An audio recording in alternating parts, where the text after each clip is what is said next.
in the place where everybody knows your name. Laughter fills the air like a sweet refrain. Sit and share a story, but I drink or two. In this cozy bar, where dreams come true, where smiles and friends remain, and good times ease the pain. Here we go again.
Is that any better?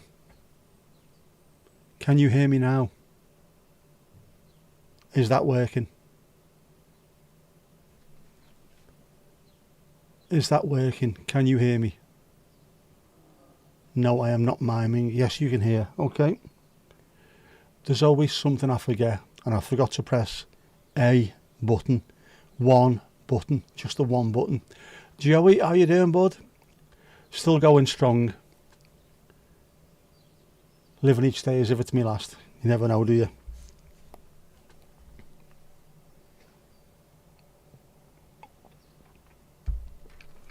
Loud and clear. I didn't press the phantom power button. That's all that is. This mic requires phantom power. Working for another 1.5 hours. Oh man. Well, hopefully it flies by for you. I only finished working an hour ago myself. I feel your pain. 7 o'clock on a Wednesday. Had to go to Tesco very, very quickly. Shower. A quick snack before starting. So I was obviously going to forget something, and phantom power it was. But it don't matter. It don't really matter. But all right now. And I've managed to sort out a couple of bits and pieces on here, which I'm delighted with. I have a startup button on my Stream Deck that as soon as the computer boots up, I press it and everything else comes on the screen. But I now have a second button that when I press it, everything I need on the actual OBS screen appears on the OBS screen. And another couple of programs open up as well, speeding up my workflow, despite the fact that I hate that phrase. Well, it's a lovely day, man. Do you like dogs? No sausage dogs, but the dogs are adorable. None of them are called Myron either, and they should be. If you do like dogs, that's the place to go. I'll pin that. Pinned to chat. Yes, Vic, Mandy's niece, has got a channel. Did a first live, was it yesterday? It was, wasn't it? Which went really well. You were there 31 years ago today. Tomash, 31 years ago today. See what? Barry Horne later taught at your school, did he? You wish you had had the cojones to thank him for the equaliser. He's doing something with me dad coming up soon. I don't know what it is, but he's having to work with him at some point. Should be interesting. 31. I didn't realise it was 31 years ago. That Wimbledon game, when Anders Limpar had a day. Hang on now. We are talking football, Mandy. We are talking football.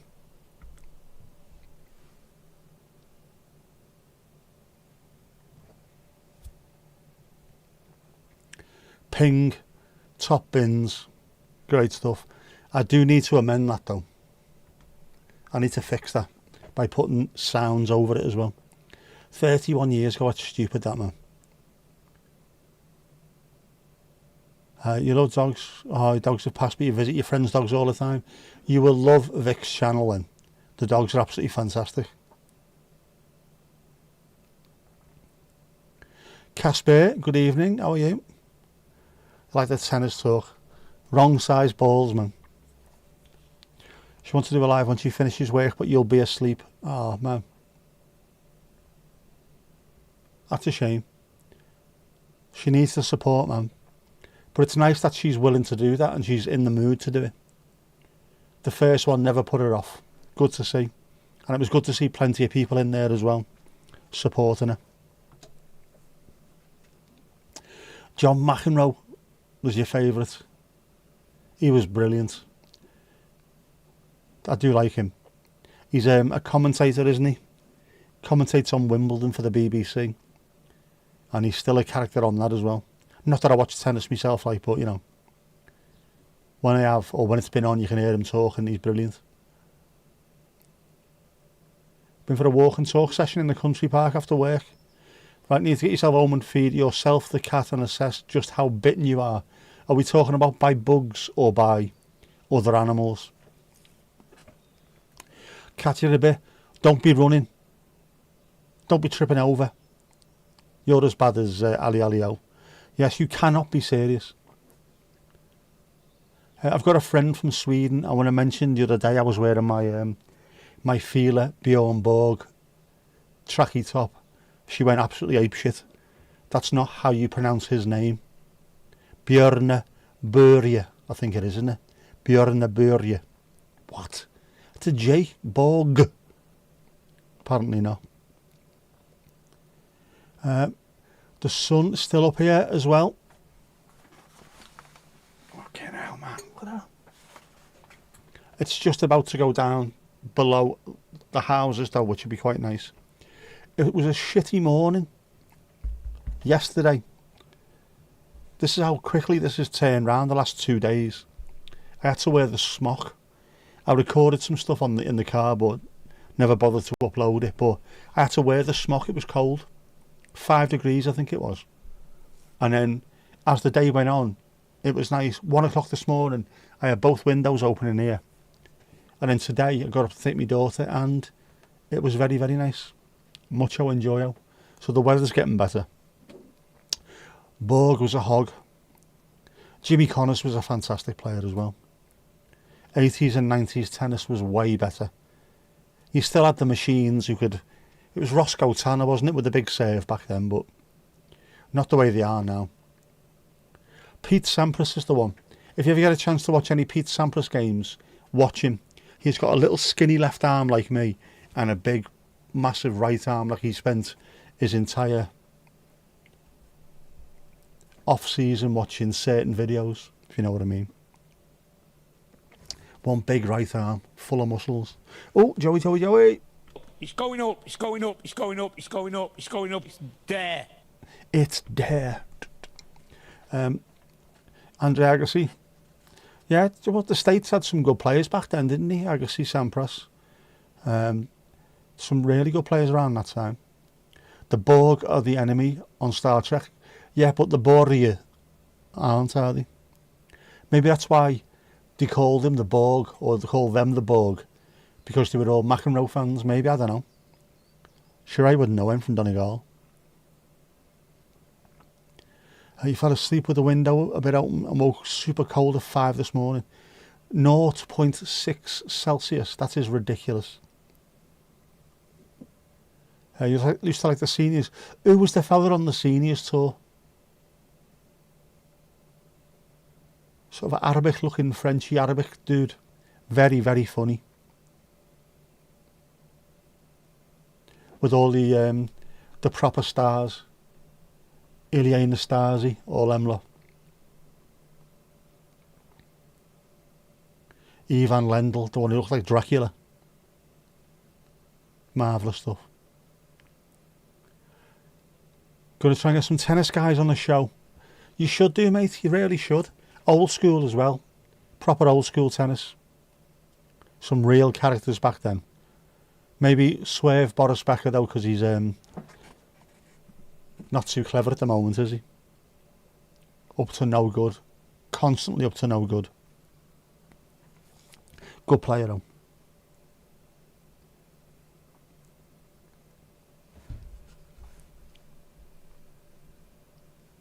It used to be quite good before it became just robots. Huge 6'7" fellas with 400-mile-an-hour serves. It's just not the same. The ladies' game was better for rallies, but even that changed when Venus and Serena came along and started playing like men. It lost all its subtlety and tact, didn't it? Just no. True story.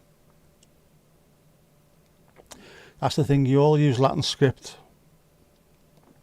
The Danish G sound is not the same as the Swedish G. It's not the same as the English G. And it's certainly not the same as the Dutch G. My G. Nope. Nederlandse G is schitterend zeg. Wat een schitterende doelpunt. I was born to be Dutch really, wasn't I? Know what I mean, like? With me uber scousness. I've started doing that for people, you know. For years, if anybody came up to me and said, can you say chicken for me, please, if you're from Liverpool? I'd just say, yeah, chicken, and really disappoint them. Because we're not all the same. But people are watching The City Is Ours and all that stuff, aren't they? And starting to get into the Scouse accent. All right, if you want me to say chicken, I'll say chicken. I don't mind. Although that's not the way I talk all the time. I am an erudite man of learning. Plus I've spent most of my life elsewhere.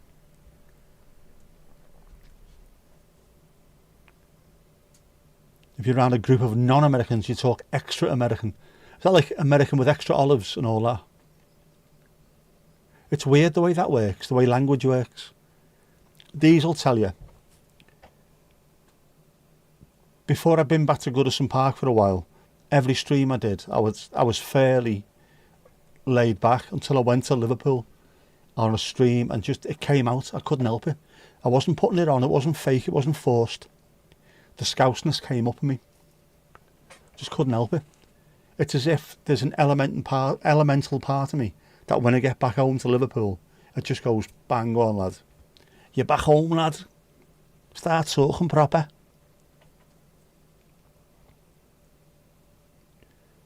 Saw a sentence in Danish today. Might look funny to us English speakers. The sentence in English is, was it what it was? In Danish, var det var. Was it? Was that that was, sort of thing, isn't it? I like that. Var det. Was het wat het was? In Dutch. Started to use the words car park, advert and lift. So many British. Yeah, it's weird the way it takes over, isn't it? No elevators. No parking lot. Advertisement. Because it is a car park. Proper car park, lad. The word queue for line is starting to happen more and more. Queue is a fantastic word. I like it. There's a certain je ne sais quoi to queue. You're not waiting in line, you're waiting in a queue. You can wait in line, but people get angry waiting in line. If you wait in a queue, you can become friends with people in a queue. I prefer that. There's a camaraderie to a queue that you don't get with a line. Well, no, let's not go there.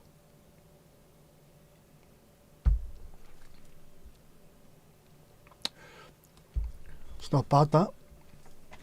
Bit of Dutch courage, apart from the fact that there's no alcohol in it whatsoever. I wonder, do Grolsch do alcohol free? Because if they do, I should be buying that, shouldn't I? On account of the fact that it's made in the city where I lived, in Enschede. I should buy that. I think a lot of Danes got a choc. Alright. If it's the first Wednesday in May, because at 12 you get an alarm on the phone that immediately tests the war sirens. What? I think my arse will be going there. The only war sirens I don't mind hearing are before football. At Goodison Park, before we play Z-Cars, we play the sirens. And the first time that Vitaly Mikalenko was playing for us, they decided not to use the sirens because obviously he's Ukrainian. So it's not really in good taste. And then after the first time, our balls to it, come on, let's get going. Billy, how you doing? You alright? I'm fine, mate, I'm fine. Full of the joys of spring. Phone alarm gives you a jump scare even if you remember. When you're expecting it, it still does because it's unexpected even though you're expecting it. I expect. Yes, Mansour Barami, that's the one. He is really funny fella him. In the same way that like Sir John Virgo is at snooker. You wouldn't expect it when you see him playing properly and then they retire and all of a sudden, where's this been? Proper funny. Yeah, Mansour Barami, fantastic. I like him. I think he played doubles with Horne-ography, didn't he? If I remember rightly. That's why I thought he was French. Is he French? Could be Algerian, could be North African. Sure, I wouldn't know.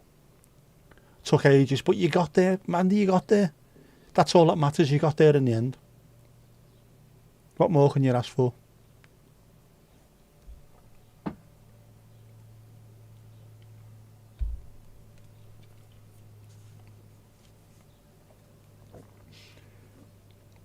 That's not bad at all.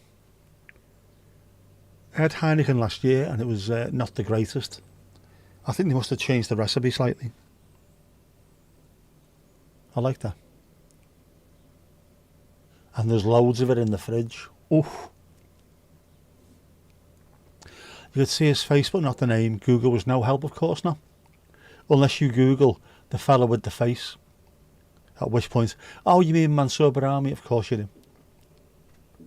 Google's really helpful, apart from when it's not. At which point it is the opposite of unhelpful, but in an unhelpful, I don't know. That stupid shit they're doing now with the AI versions at the top, which is just making stuff up. Asking for an actual answer to a question here. Do not give me what someone else put years ago. Wankers.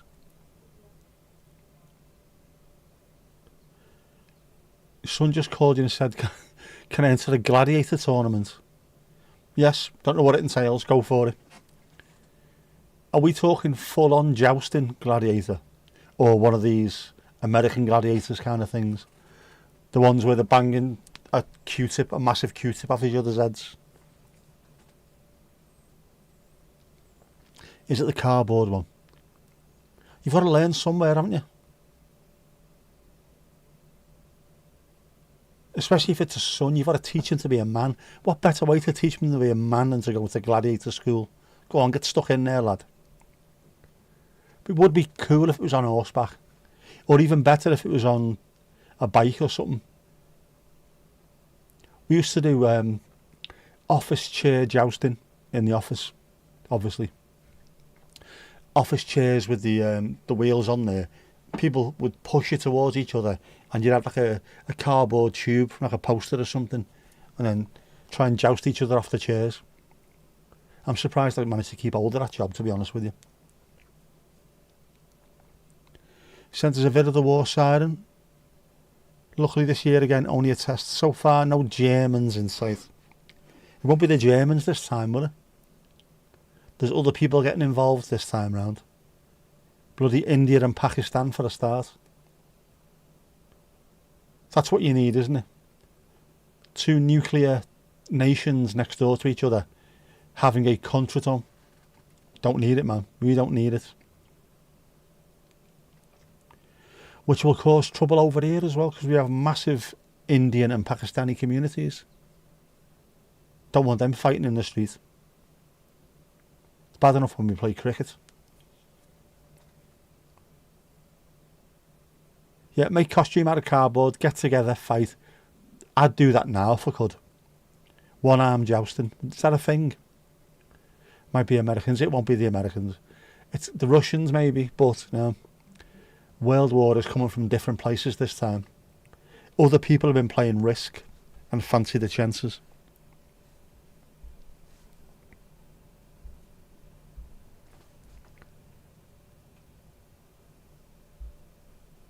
One of them even said today, I can't remember if it was India or Pakistan, one of them said if it gets too much, we will not hesitate to use a nuclear weapon. Why? Hell, man. If you drop it next door, you will get the backdraft as well. Stupid, stupid people. There's no need, man. You did BMX jousting once after watching Jackass on MTV. Got to be done sometimes, doesn't it? Monkey see, monkey do, but you know what I mean. It's got to be done. We did Purple Mile bowling as well, which is a bit of a strange one. In the office that we had, there's a really long walkway. Open plan office, really long walkway. All grey carpets with this purple strip going down the middle of it, called the Purple Mile. We used to do bowling on there with... If you get hat stands, and they've got a ball on the top where you put your hat over, your coat over, you can unscrew them, and it makes them like a crown green bowl, because there's a little bit cut out of one side, gives it a curve to it when you throw it. So we played that for ages. It was great. Look, when you're 14, anything looks fun. When I was 14, jeez man, 1987, we were jumping off the second floor flats onto mattresses that people had left out. We look at it now and think that was stupid. How did any of us even get through this? Ridiculous. We weren't asked, were we? Never did it, but always wondered if the butt chug would work. Only one way to find out. Chug, chug, chug. Seemed like Steve-O drank it all, yeah. Eesh. Had Rab himself from Jackass on the show a couple of years back. Oh, he was the one that said, you never see a guy taking a shit running at full speed sketch where he did just that? What, man? Steve-O's a bit of a tool.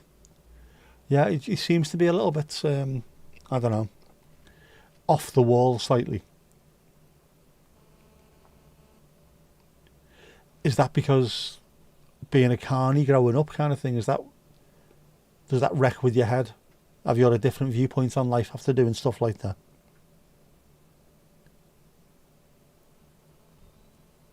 Mad, isn't it?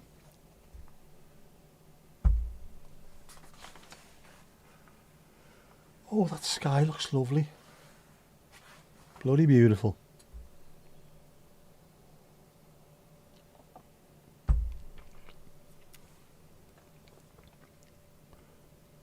Remember Rab from Jackass, but mostly from the CKY videos. What? From the what?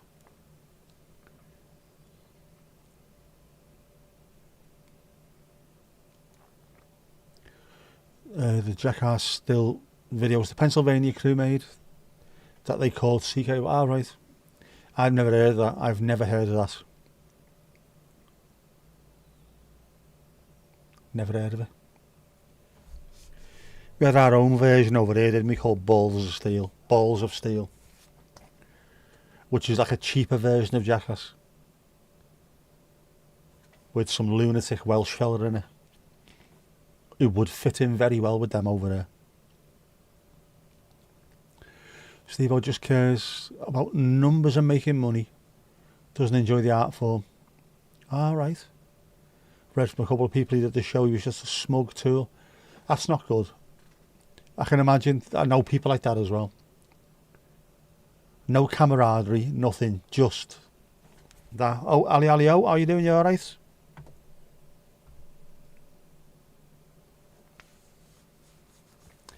How's things, Ali? How's things? You're alright, girl?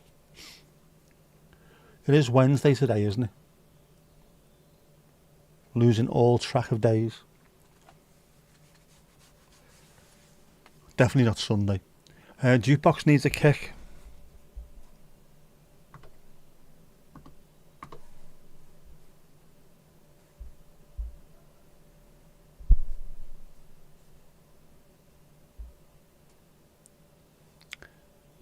Give it another go, come on.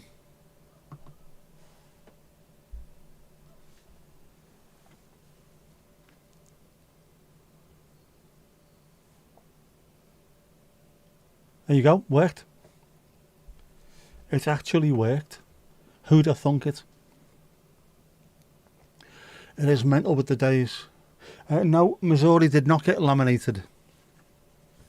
Missouri has been printed though, looking very Dutch indeed.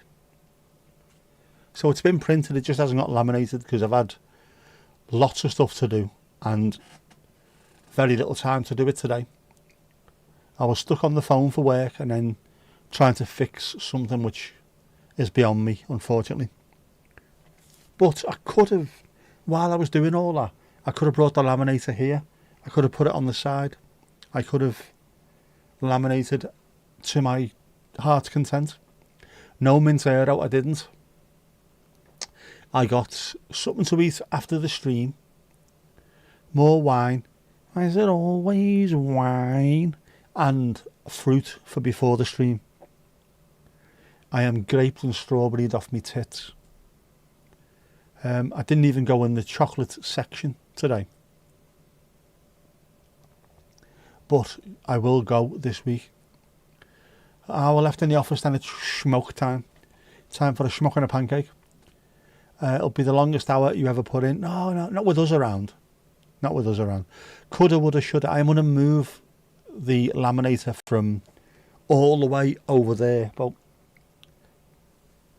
I don't know, about 8 metres in that direction to all the way over here, 8 metres in this direction. Yeah, it'll fit on there, won't it? It will. Sound. I'll do that. Remind me. And I've got to clean up everywhere as well. And I mean, when I say clean up, I don't just mean get the duster out, which I do on a monotonously regularity. I also need to throw a load of stuff away. Stuff that I don't need. That bizarrely I keep hold of. Because I'm a feckin' aegis.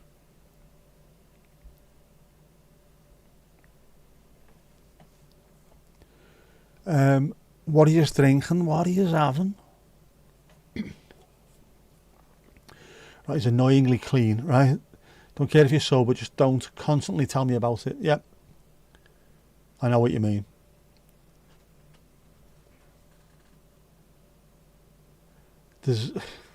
I know it's a big deal. Genuinely it is a big deal, but it can get a bit much. And I say that from someone who is clean myself at the moment. You would like a huache? It's too orangey for crows. These will all be updated this week, by the way.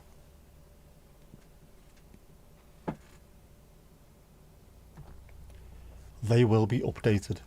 Far too hot for choc. Definitely too hot for choc.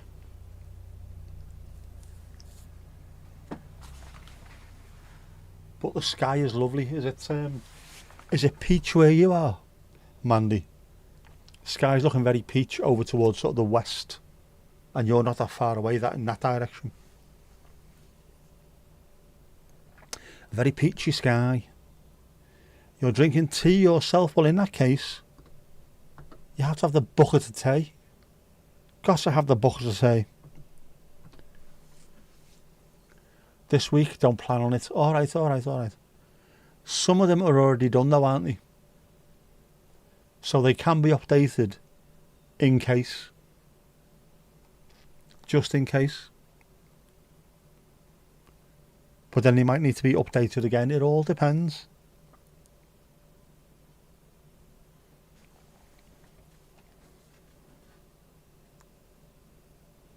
And don't forget, you've got to start working on Vic's channel as well now, haven't you? Doing more stuff. You love it. You love it. It's nice creating things. I like it. It's even better when you do it, obviously.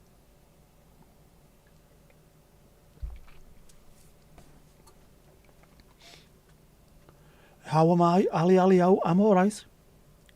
I was tired this morning though. I had to lie in. Jess wasn't in work till 9 o'clock for a change. So I managed to have another hour. But I'm sore. Very sore. My knee has been in a bit stiff. But it'll be alright, I'll get there. Yeah, the live, it was brilliant, wasn't it, Vic's live? And once you've done your first one, that's it.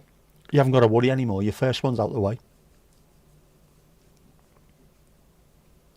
And they do become addictive, unfortunately. As you will know. Especially when you're getting closer and closer to the monetization target. At which point you start live streaming every single day. You must have been annoyed as hell with me at the time. Is he going live again? Okay, now. I got excited. What can I say?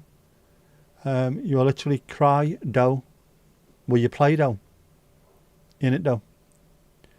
Might as well face it, you're addicted to lives. Absolutely. But it does become addictive. Especially for someone like me who is very outgoing and outgoing and gregarious, but who can't get to the pub anymore. This becomes the pub. So I look forward to it. Spending time with you quality people. Don't go changing. You would cry laughing at the dogs. They were brilliant, weren't they? I love the fact that the fence was around the pool and then just, nah, not there anymore, mate. In we go. Smashed to bits. As well as dog shit bingo. It's going to take off. I'm telling you, it's going to take off. Jack's a complete nut.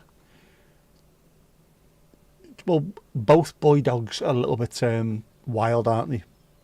In a brilliant way. Hannah seems to be a little bit more relaxed and chilled.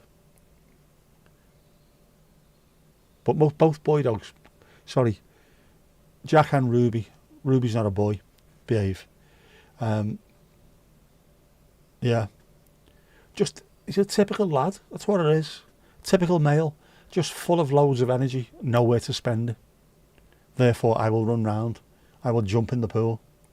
I will destroy. Yeah, I know Ruby's a girl. I know. The reason why I said that, both boys, is because, like I said the other day, Jack Ruby, the fella who shot Leon Harvey Osman. It's an Everton reference, by the way, that. Yeah.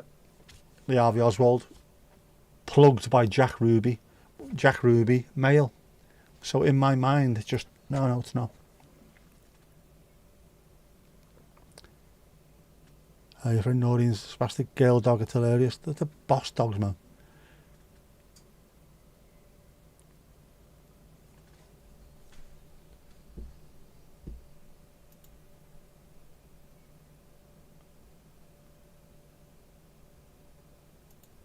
Hang on.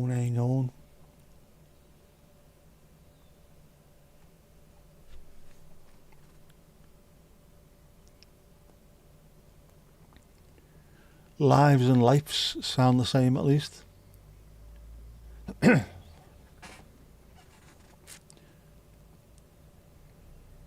But you've got to be careful. You don't get it right. The grammar police have a go at you. I think you'll find. That's normally the precursor to a lesson off someone. And normally it's full of shit as well. I think you'll find. I've got a 2.1 litre car. I think you'll find actually it's 2.10001 actually. Those wankers have got adenoids and that had fucking Ruby's German Shepherd. Jack is part GS, part horse, part GS, what?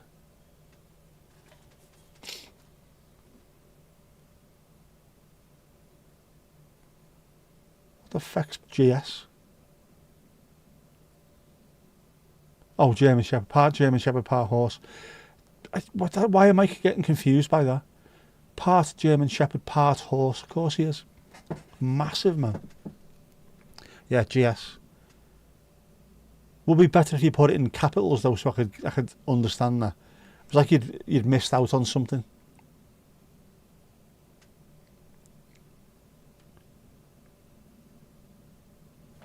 German Shepherd, or Alsatian as we called them for a while in the UK, got changed after the war. Did you know that? They were always called German Shepherds, and after the war nobody thought anything with the word German in it would be well looked after or welcome, so they changed it to Alsatian. That's why they were called Alsatians for a while, because Alsace is not just Germany, it's also France, isn't it? Which is not as bad. You'd literally just written German Shepherd. I know I'd literally just read German Shepherd as well, which is nice. Do we have any mystery flavour Pringles? We'll have a look. Horn cocktail, a salt and vinegar, very sour and chilli, teddy salted. Doesn't appear to be, but we could possibly, I don't know. We might have soon. Who knows or dares to ask. I had a friend with a member so large used to joke that his dad must have been a horse his mother had an affair with. Won by a length. It's no good being like that. One little bit of excitement and you faint. All the blood rushes from your head. So I've been told.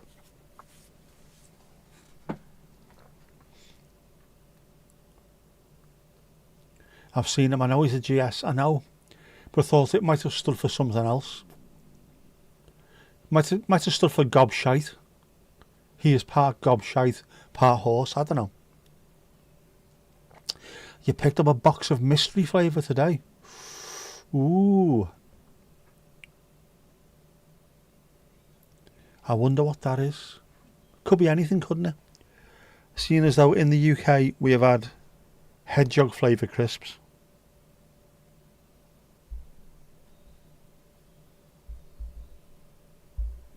Could be anything.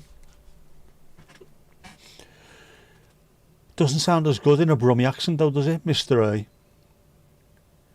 Because, as I've mentioned before on the stream, all crisps sound better in a Brummie accent.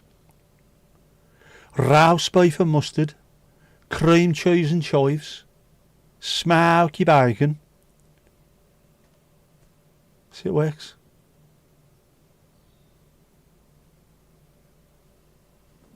Ready salted, cheese and onion. Smoky bacon is always the best one though. My poor old friend Diane, no longer with us, taken far, far too early. Used to make her almost piss herself laughing with smoky bacon. Didn't have to say anything to her. Just look over and mouth the word smoky bacon and she'd start giggling.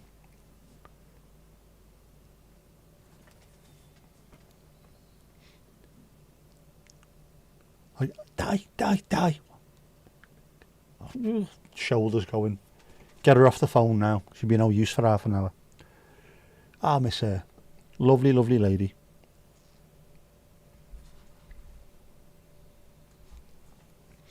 What flavour Smokey bacon.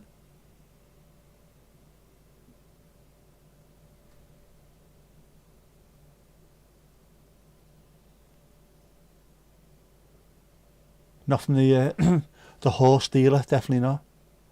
They're nearly gone. What flavour were they? Go on, what flavour were they? Have a guess. Have a guess. Vic, how you doing? How's things? Hey, fellow streamer. How you doing? You alright? Black smoke has come out the first round of voting. A new pope will not be chosen today. No. Either that or they've burnt the toast. And now they're having to just go, right, it's going to be you, but give us an extra half hour.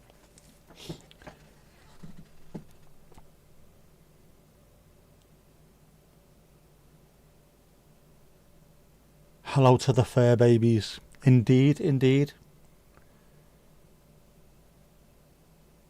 The two boys, Jack and Ruby. Obviously, yes, two girls. Jacqueline and Rubesk. What? Saw crisps in the store today with cola flavour. Why are they making cola flavoured of anything? Stupid. No need for it, apart from cola bottles, don't mind them.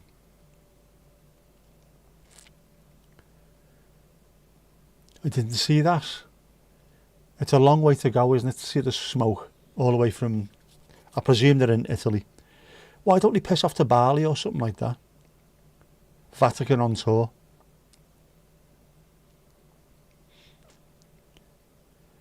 Feeling happy that you did the live, managed to get it to work. You did, and it went really well.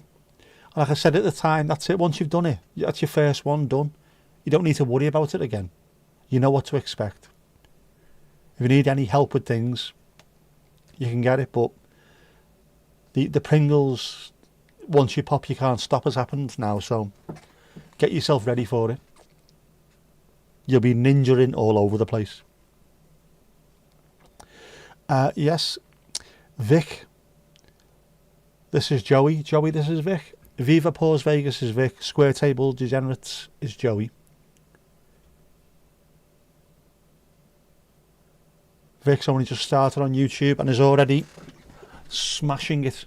Smashing it.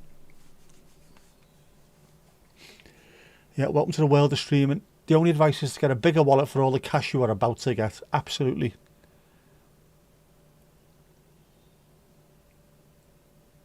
I already had my first payment from them. I think I'm looking at about £120 per year as it stands. But it doesn't matter. That's not what I'm in it for. I'm in it for the love, man. Plus, if any money does come through, it goes back into the stream, so... Or back into the channel, rather. But I'm spending all the money I would have spent on wine and putting myself in an early grave on stuff that I can touch, tangibly touch.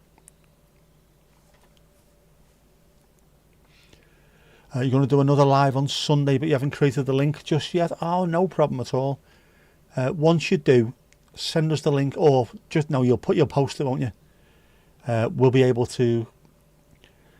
Well, once you do it, if it's before the weekend, maybe, I will possibly jump on and do a ninja anyway this weekend. I'll be able to post your link in my live, which will help, hopefully. Jean-Jers crossed. You are already pinned to the top of the chat, but we're adding you again anyway, just in case.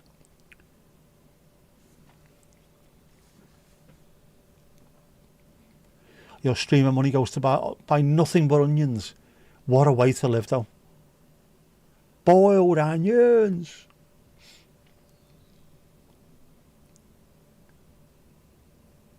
Your big goal is to afford a bark air flight so that your dogs can finally meet your family. Oh, man. Hey, you never know. You never know. You might be able to. Onions can be good if you need a good cry. They can, especially if someone throws one directly at your plums. That'd make me cry anyway. Do it tonight. Marvellous. No problem. Again, I mean, it depends on what the ninja is, but for the footy last week, I got over 1,000 views on the ninja. the pre-game stream. If you're putting something in there, it can really help. If just a small percentage of those people jump on and give you a sub or watch the live, it can make a huge difference. Hurtfully.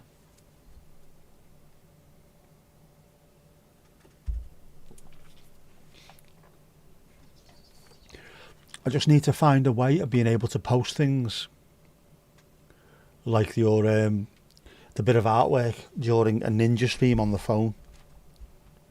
I know you can. I can't even remember the name of the app.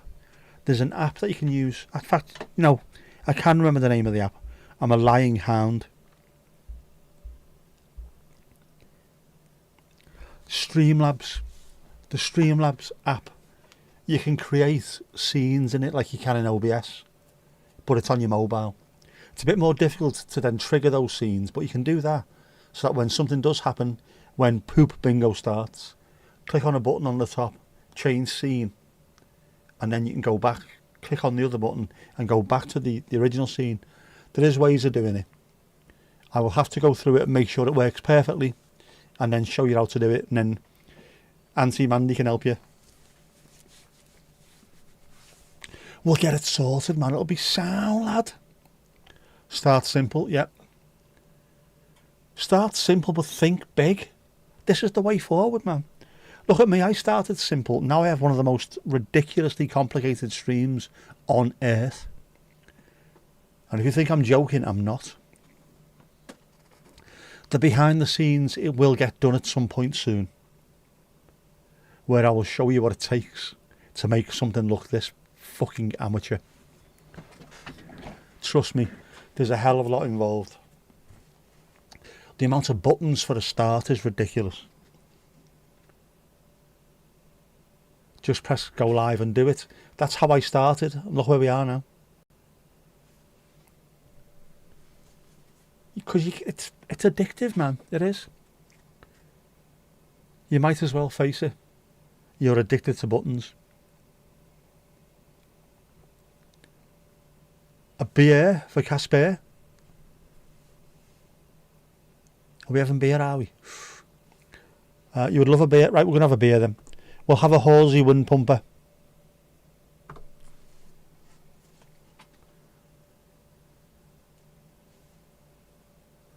We like a bit of Horsey wind pumper. It's lovely stuff. We have got other beer arriving very, very soon. It would have been tonight, only someone's an idiot. I'll have a beer with you. There you go. That's the old one. No shit, Sherlock. I did say to you before the thing earlier, I've just... You know, when something catches your eye, I have a battery charger, and I've just realised that the thing at the bottom, can you see it? You can't, can you? Looks like a bear's head. A bear's head with weird eyes. Anyway, where were we? Yeah, that's the old one. It is, because the new ones will happen. But at the moment, all we've got loaded, apart from yourselves, is just the old stuff. An 88-ounce glass of water, that's an ocean. You've only got Baroni OG sorted. That's no problem at all. We can add that. There's loads of room for drinks. Loads of room. We've still got thingy, what do we call it? The red stuff as well. I can't remember the name of it. How bad's that?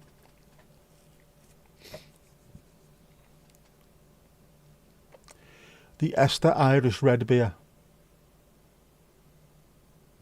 My brain's gone today. Absolutely gone. Murphy's Red. Yeah, that stuff, the Murphy's Red. Which looks fantastic. I think we've actually got We've got Guinness, non-alcoholic Guinness in the fridge. It's me dad's, but you know, he won't know, will he? Might have one later. What time did I ask? I think it might have been somewhere along 7:20 tonight, while I was sat outside Tesco, breathing heavily. 7:50. Well, no, it wasn't that. Hang on. It wasn't that late. It wasn't 7:50. Don't be lying.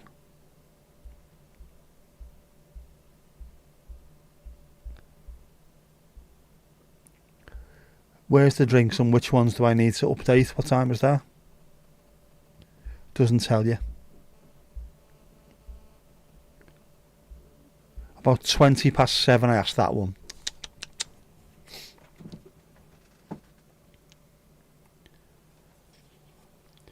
.88 ounces, that's 2.6 litres.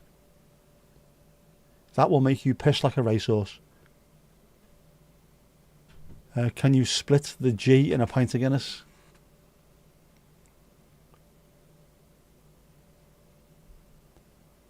Sure, I wouldn't know it from Donegal.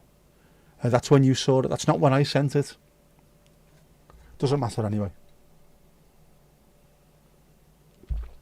It'll get done when it gets done. That's the whole point, isn't it? It'll get done when it gets done, like everything. And genuinely, the amount of stuff that has to get made for this to happen. Well, Twitch. Paradoxical Stoneware GF. Thank you very much for that, but you're alright, mate. No worries. Not a stream boo kind of guy. We go for organic on this channel. As in the pint glass where it says Guinness, people drink it to try and get the Guinness to settle on the G. Right. Right. Never tried that. Probably because every time I've had a pint of Guinness in the past, which I used to drink all the time, by the way, it was just down, another one, down. Heavy stuff Guinness, man. Just too nice. 7:36. All right, well, I sent it earlier than that as well, but it doesn't matter. Don't matter. It don't matter. Oh, it's getting warmer over the next few days. Do you know what the freaking what? It is as well, isn't it? It's going to be nice, man. Tune. Echo and the Bunnymen, Killing Moon. What a great song this is. From a fantastic band. The bass player of whom used to come in our pub. Les Pattinson. He's now a tree surgeon. In fact, he was back then as well. Good Scouse band there. Be right back, Ali Alio, no worries. You bet you covered in 3 attempts. You're weirdly good at eyeballing stuff. Time and distance wise, alright. Never had a Guinness though, sorry to say. What? Never had a Guinness. You should do, Casper. You should.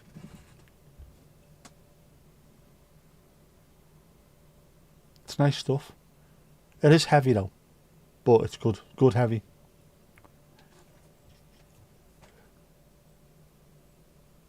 It's weird how some people are like that. I suppose you get used to it as well. I know people who work with things like, I don't know, concrete or tarmac in places and go, right, what we need is X amount of stuff for this, just by looking. And it ends up being almost to the exact measurement.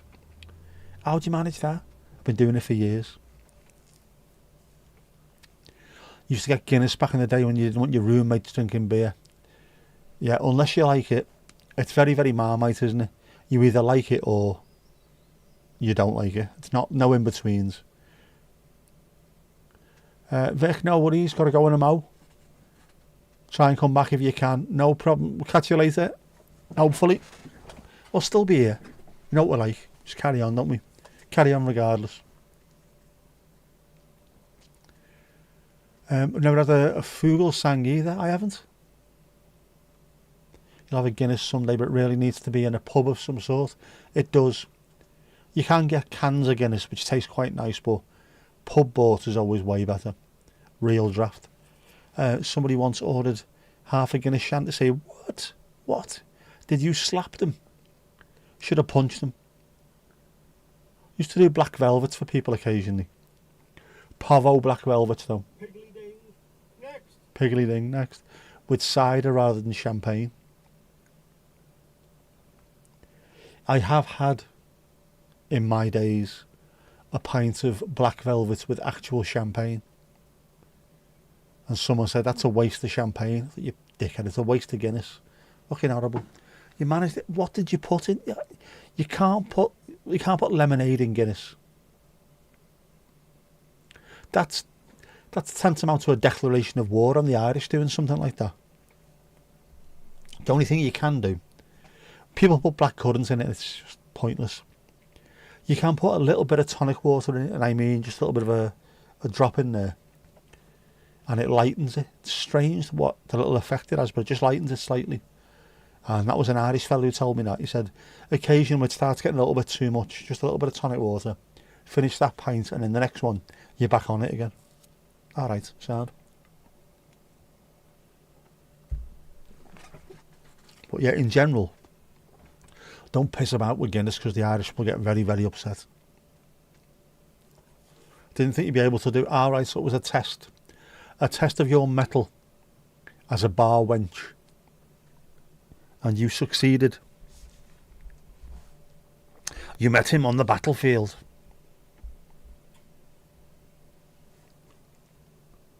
Of course you managed to do it. Of course you did.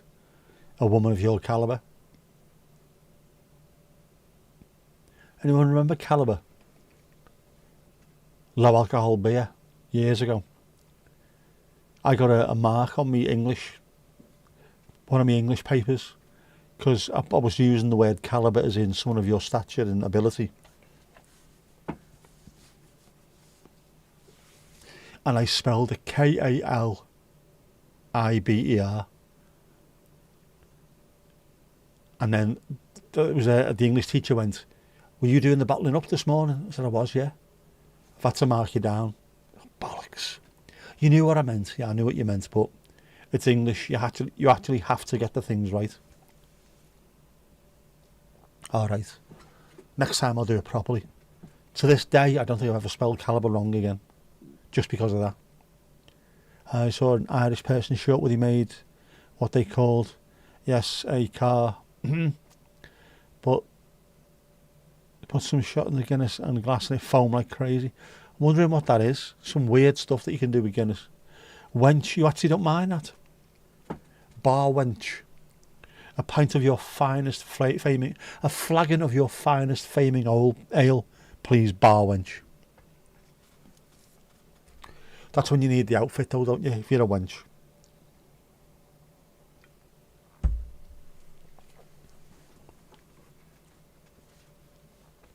Would you have to talk in a West Country accent as well if you're a bar wench? Call people Zer and all that kind of stuff. I don't know. Sure, I wouldn't know him from Donegal.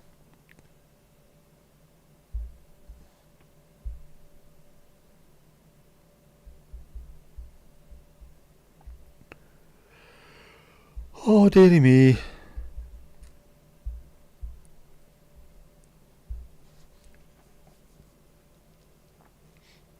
Not bar wench, just wench. All right, wench. I'll have to bear that one in mind. Yeah, Donald, yeah, don't go to Ireland and order one of them. Especially not Northern Ireland. Because they will bring you one. And we don't need that. None of us. How's things clinging to the edge of Europe? Is it still completely sunny and about 400 degrees? It will still be light there, won't it? Defo. It's nice out there. I think there's going to be a sunset stream coming up at some point soon. Genuinely do. Check the weather.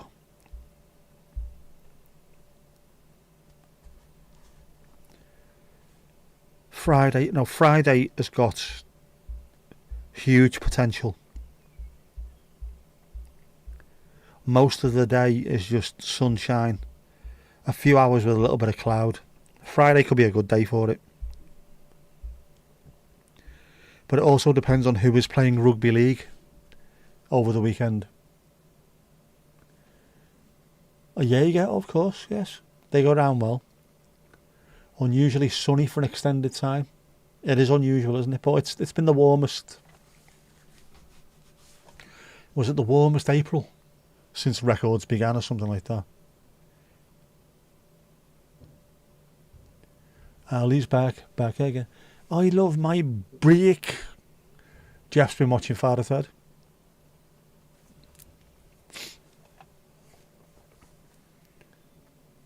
And you think health of the videographer as a priority, that a sunset stream would be sweet as. It would be fantastic. We need more sunset streams. They were great last year. Really enjoyable. When the weather's nice and it's warm and there's a vibe going on down there. Obviously before it goes dark and everyone starts jumping in each other's cars. What the... Oh.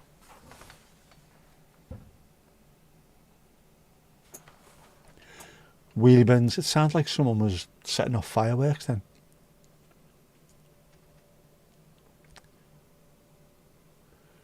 There's been some glorious sunsets there has, and I've missed every single pissing one of them.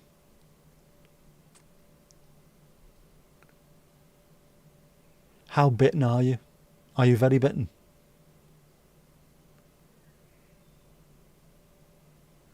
Yeah, so the UK had the warmest April in the news just before they talked about that. We have had the second warmest April.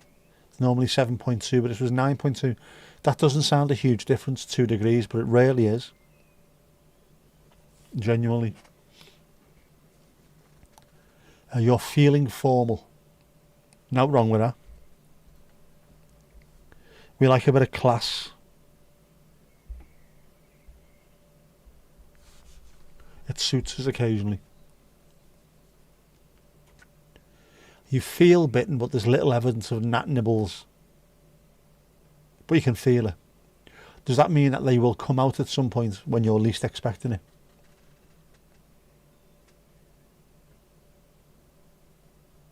When you're wearing your white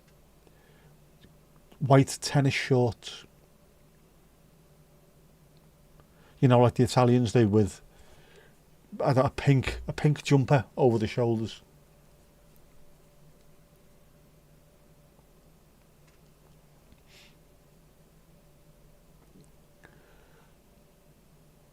How's Mrs. Tom? Can you hear me, Mrs. Tom? And how's Domingos Duarte? El gato más guapo en el mundo, eh? Claro, claro. Tomash, have you got any housepipe bans in the UK yet? Not yet, but we will do, because the water industry is disgustingly disgraceful. Does Formal mind? Formal never minds. Formal never changes its mind either. Mrs. Tom is in work. Domingo was on Paw Patrol. Keeping the vigil. You and Mrs. Tom work far too long, too late and too hard, mate. Do what I do. Lounge about.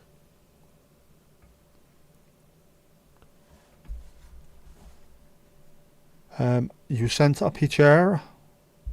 Aleo.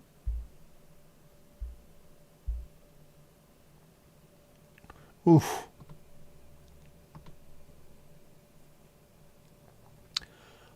Look at that. Looks like the start of Monty Python, The Life of Brian, that, doesn't it? Expect to see someone nailed to that. That looks like a lovely, lovely, lovely day. Sun going down. Bloody beautiful, bloody beautiful. Cheers, Donald. Cheers, Alio. Yeah, they won't be far off. 3 or 4 areas in Ireland have hosepipe bans at the moment. What? That's Ireland, the Emerald Isle, where it rains indoors. Ireland. It's mad, isn't it? And then people will tell you there's no such thing as climate change. Well, everything's changing in front of your eyes. Trust me. Oh, who's that?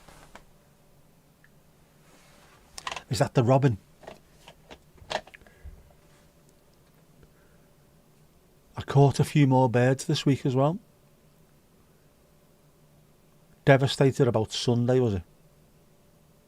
They are birds, you can hear they are. Very, very loud. What did I catch? I couldn't catch the common gull the other day. Caught 4 other birds on the same day and I couldn't get the common gull, despite the fact that I live on the coast and there are common gulls literally everywhere. But we caught a Canada goose, a white wagtail, common chaffinch, Eurasian blackcap and a Eurasian oyster catcher.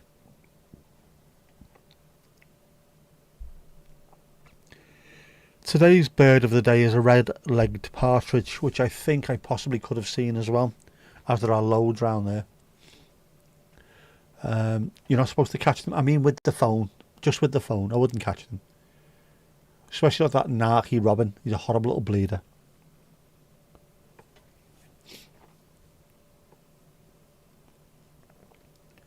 "17 vultures and a bald eagle outside yesterday, and the robin's giving it loads. Come on, lad, we'll take you all on." They all went. I might have imagined that. Oyster catcher, great catch. You got one on the Mersey. There's loads. If you come up the coast road towards Southport and you get to the final little roundabout through the sand dunes at Birkdale, they're always on that roundabout apparently. My dad's always there. And he only mentioned them the other day and I couldn't get any. And then today, after he mentioned it, ping, there one is. 2 miles away from the beach. Why is it here? What was he doing? Any guesses as to what the mystery flavour is? I'm thinking, let's have a think. Go on. What's the mystery flavour? The mystery Pringles flavour?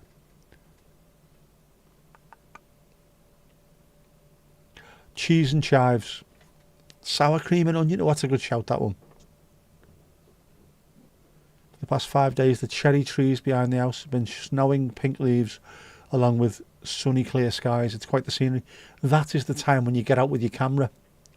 If you capture the pink and white of the cherry blossom against the blue of the sky, the world is your oyster catcher. Nivea hand cream taste. They go down a treat.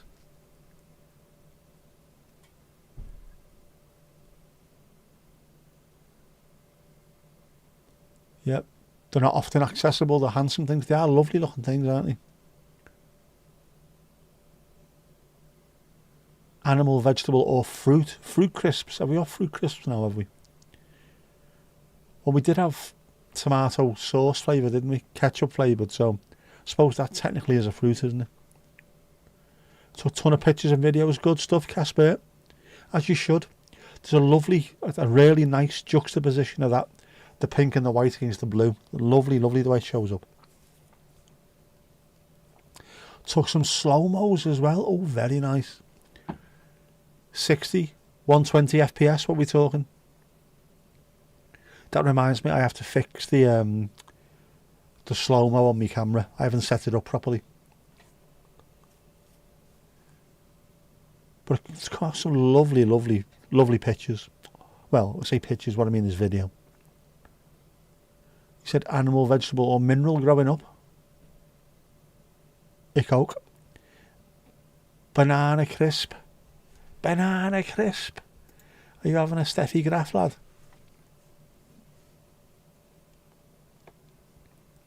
Spicy pizza. At first you thought it was prawn cocktail. Stale mattress, yeah. Tramp crotch. Mineral crisp flavour though. Nebraska shriveled dick flavour. Very, very popular in the colonies. Surströmming. Oh man. You think it's paprika or chili because the mouth was burnt off you. Paprika's got its own flavour as well, hasn't it? 120 and 240 FPS. Oh, very nice. Buttery smooth, as we call it in the trade. I fucking hate that phrase. Especially when I've got the lens on the camera for that buttery smooth bokeh in the background. It's not buttery smooth. Same as engines. Car engines are not buttery smooth or creamy. It's got a really creamy engine. No, it hasn't. It's a fucking engine. If it's smooth, but... Hang on. Get on, you bastards. Gold flavoured. Gold flavoured. 'Twas fierce spicy. So it was. Surströmming. No, you see it in the stores every summer you go to Sweden. I would not bother even thinking about it. All you needed to do was watch Top Gear with Freddie Flintoff, Paddy McGuinness and Chris Harris when he tried to open a can of surströmming in the cars and they had to get out because they were vomiting. That was just opening it in a car. Oh, pronglay. We have pronglay. Right.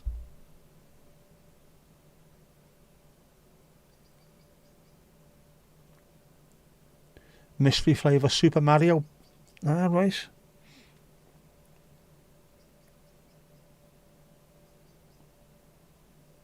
That's a bit shit though, isn't it? What happens if it's peanut flavoured and you've got an allergy?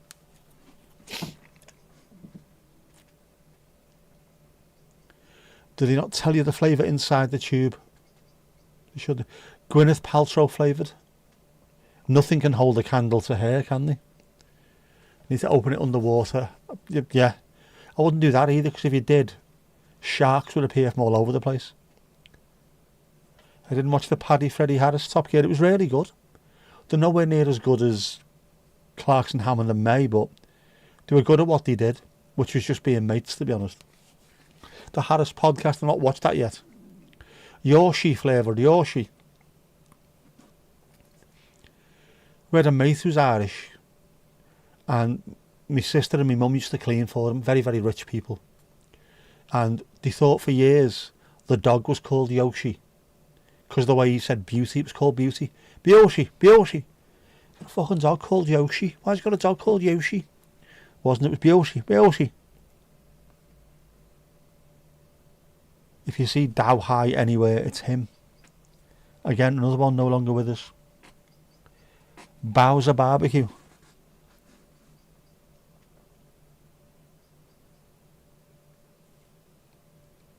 Oh, barbecue, that's a good idea.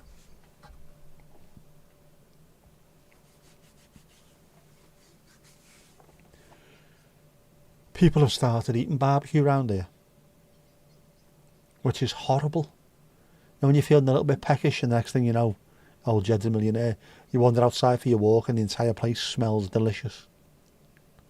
Does anyone use the word delicious? Just made myself sick saying that there.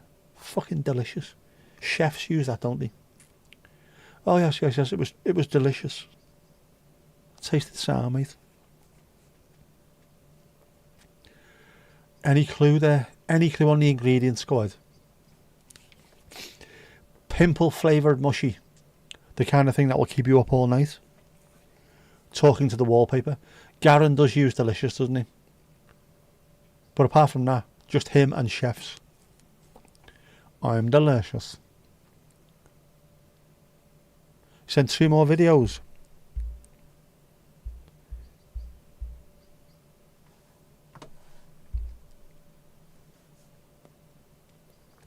I thought that bit at the front was like a peel off. Eat it and then peel off. Oh, that looks paprika. That definitely looks paprika. Because paprika is slightly different to normal chili, isn't it? It's normally a bit smirked. Smirked.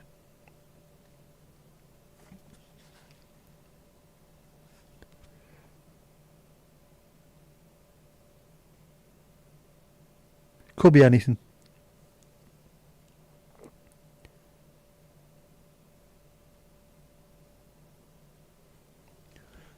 None the fucking wiser. But there you go anyway. Yeah, why doesn't the front peel off, but only after you've eaten it all? Well, here's delicious. Yes. CEO of Nintendo American Division has the surname Bowser. Yowza yowza. Who'd have thought that? That is nominative determinism in action. Same as the UK stuntman, famous stuntman whose name was Ray Fell.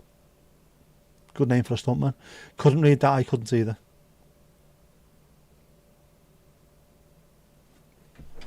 Oh man.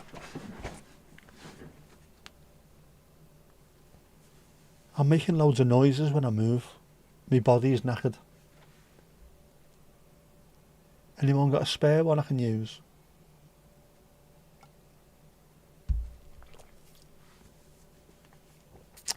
Who was the Scouse stunt woman?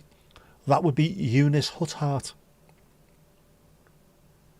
who was on Gladiators. We mentioned Gladiators earlier on, didn't we, with Joey? Yeah, she appeared in Gladiators and then went on to become a Hollywood stunt woman. Eunice Huthart. From The Dingle. Become a stunt woman because she was used to falling over in the street all the time.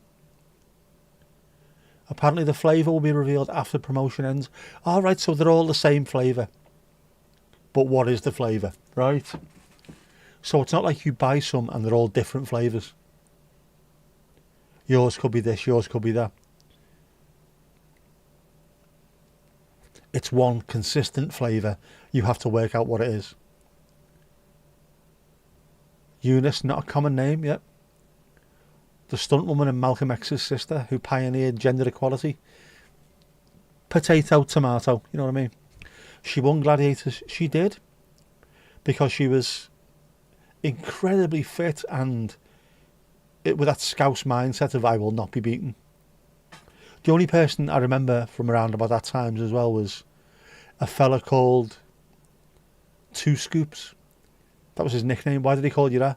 Because whenever I eat ice cream I have 2 scoops. Why did that stick in my mind?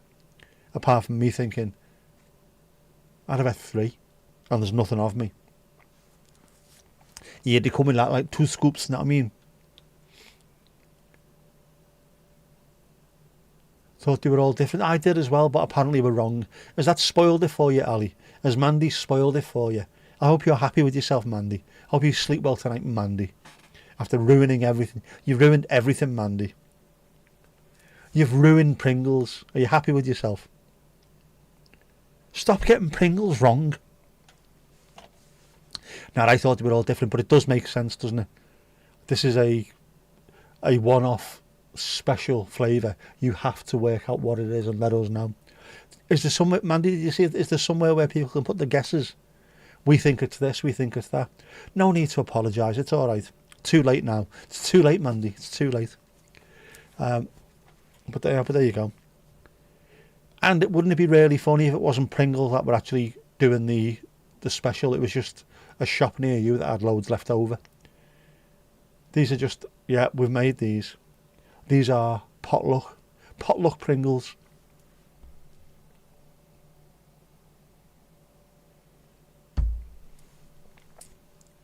Do you look like prawn cocktail? They look a little bit too ready to me. I don't mean ready salted, I mean paprika. When you get paprika crisps, which are huge in Europe, by the way. The Netherlands, very, very, very popular. There's a red powder on them. Chili you also get, but it's nowhere near as red as that. Seems to be a bit more orangey, the chili ones. Perhaps, I don't know. Lucky Dip Pringles, it works for me, you know. If they try it, we will come. Well, we're not that excited, but we might have a go anyway. Once saw a cooking programme spends an hour working out how to make Pringles, and they took most of the programme making the saddle shape. Is this the same programme that we saw over here? How to make the most popular, like how to make a Mars bar, how to make a Jaffa cake, how to make this, that and the other. Proper chefs trying to make it.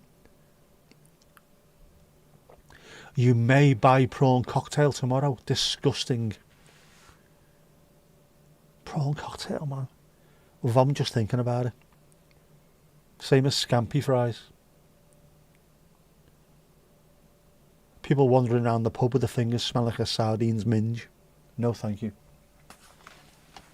Oh, the sky's amazing.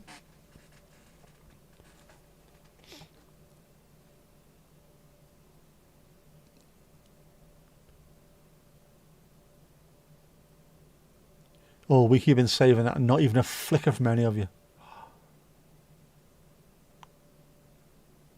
Right, the online communities and forums trying to get... right. So it is one of those things. I can't work it out. I'll go and buy another tube so see if I can get closer to it.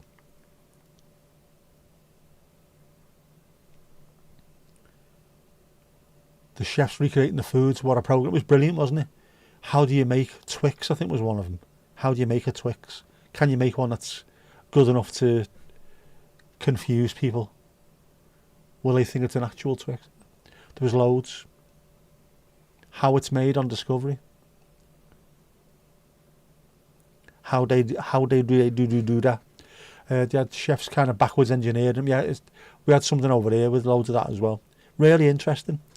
Just from a nosy point of view, if nothing else. How do they make them? Not just how it's made, but how did they come up with the idea?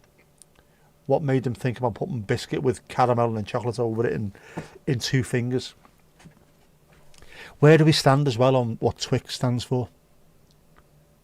Am I right in thinking Weetabix, wheat biscuits, ergo Bix is biscuits, plural? Twix, twin biscuits. Does that make one finger a Twisket? Or what? Is it a Twisket? Is one finger a Twisket? What do we think? Yes or no in the comments below.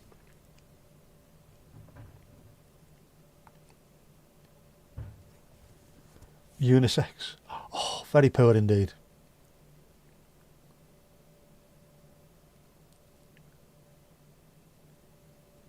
Do we have... I don't know, I've not seen them. There's a food history one, they had ice cream on it. One of the ice cream pioneers worked at Oh yeah, pioneers worked at Unilever and sits in front of you at the match. He appeared in the programme. Yes. Malcolm X's gender equality pioneering sister Unisex.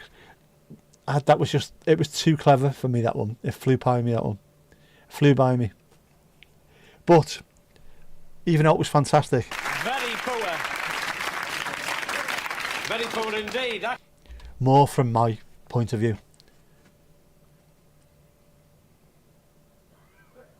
Took a while, but well done. Have you seen that Is It Cake show? I have. Where people are cutting into, or trying to cut into things. Is it a shoe? Is it cake? Cake a shoe. Cake a shoe. Defo chili in it. Paprika is a type of chili after all, isn't it? I think. The Twix commercial with the bears. Pretty morbid but funny. They're crunchy and delicious. 2 X's. I'm convinced one of them is still called a Twisket. It's 1 biscuit of 2 Twisket. It has. It was on over here. That's all you wanted. You are most welcome. Tune. Crosby, Stills and Nash. No Young, just them. Very poor indeed. Right, keeping you awake, Ali Ali-O.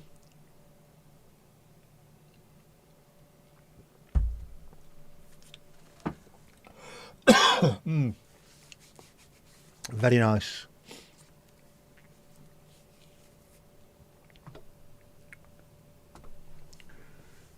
Have you had any rock shandy, or would you like some rock shandy?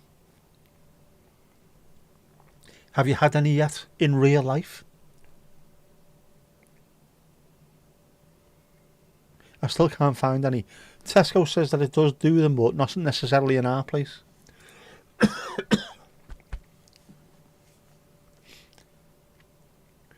You're a lazy shite and you haven't been over.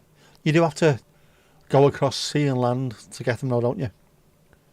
Ingredients include tomato, garlic, paprika, chilli and onion. Pizza flavoured.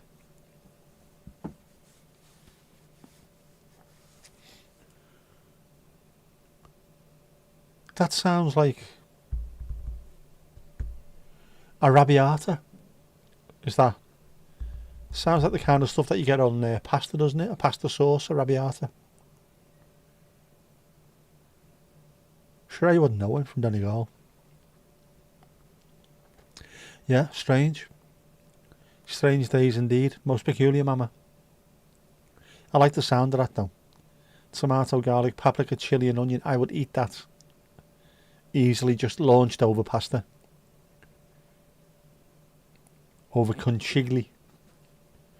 I might have to start looking at seeing if I can make that again. I don't think I'll be able to because, you know, one hand, but you never know.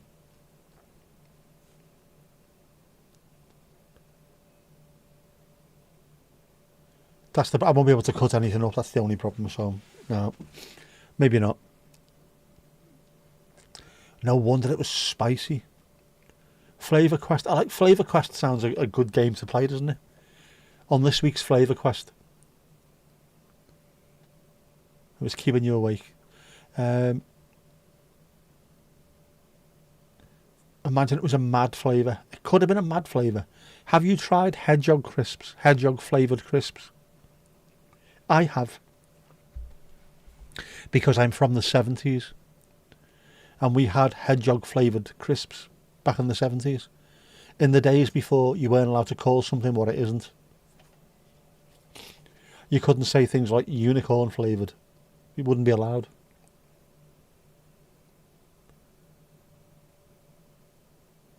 I don't even know what hedgehog flavour was supposed to be. Food isn't supposed to hurt. Mandy, it is supposed to hurt occasionally. And chilies and curries and things are meant to hurt slightly because that's what then sets off the dopamine and all that kind of stuff. Genuinely. That's why people get addicted to hot curries or chilies. Sets off the receptors in the same way that chocolate does. Or shagging, know what I mean? You're grand, so you are. Hedgehog flavoured, yes, genuinely hedgehog flavoured crisps. Should we find out what they were?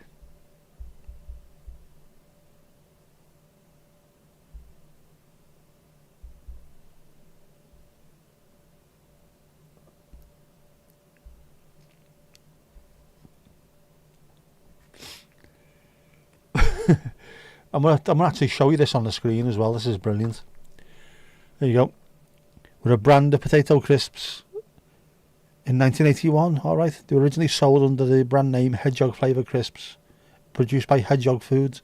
They were withdrawn from sale in 1982 when the Office of Fair Trading alleged a breach of the Trade Descriptions Act, as the product was flavoured with pork fat and herbs and contained no actual hedgehog.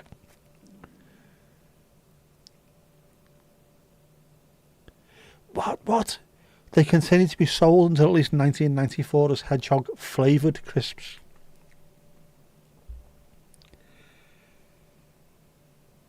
That could only be in this country. It was in breach of the Trade Descriptions Act as contained no actual hedgehog. What a country this is. What a country.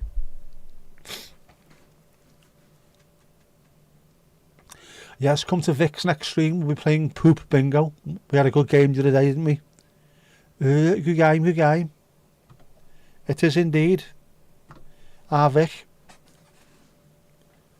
There's the link.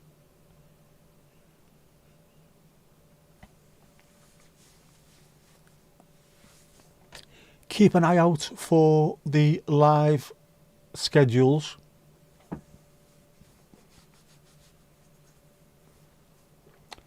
But there also may be ninja streams. Tasted like chicken. Everything tastes like chicken. Everything does. Doesn't matter what it is. Apart from duck, which tastes like fish, apparently. I say apparently, I've eaten loads of duck. I mean like wild ducks. Vic. As opposed to Jorvik, that Viking museum in York. Jorvik. I got that one. I actually got that one. You're still having... Very poor. Very poor indeed. She may live in the States, but she's still a Brit. Brit Vic. You are shamelessly pushing her channel.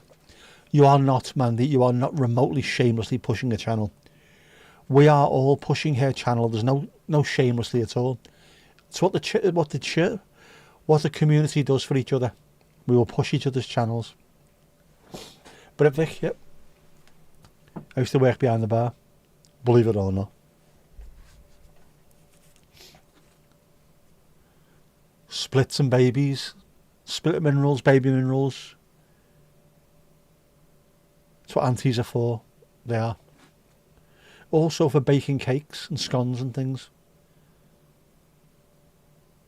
For being jolly and rosy cheeked and having bits of flour on the cheek and things like that. Not you really, is it? No, not our rock chick, Mandy.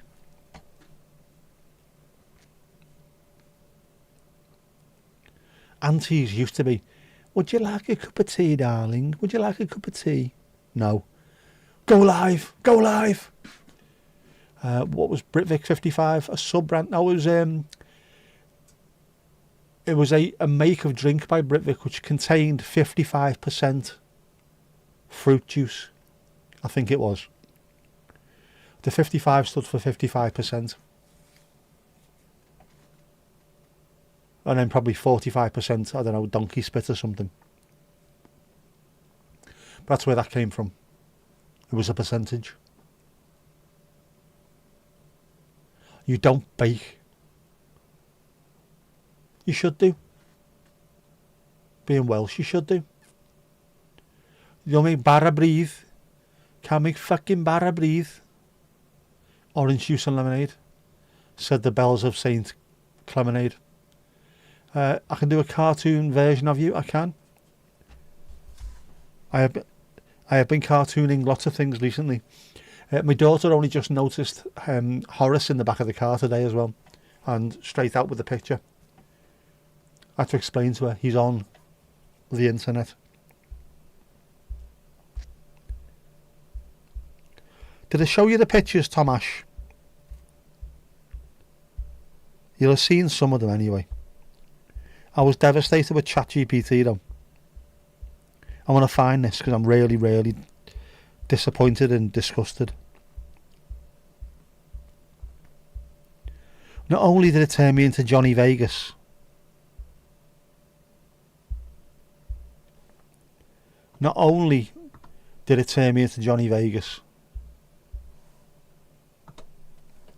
it also turned me from that into fucking Rafa Benitez. Isn't that horrific? Devastated.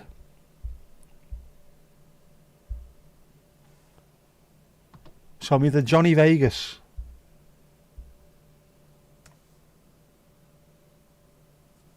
Rafa Benitez. Wales gone mad.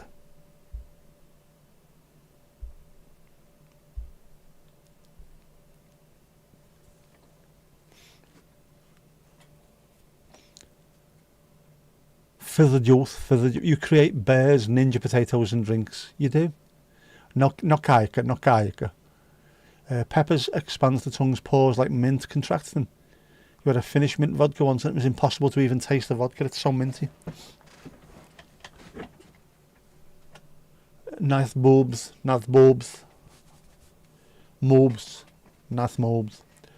Capsaicin in peppers, you should say, yep. That's the stuff that's addictive.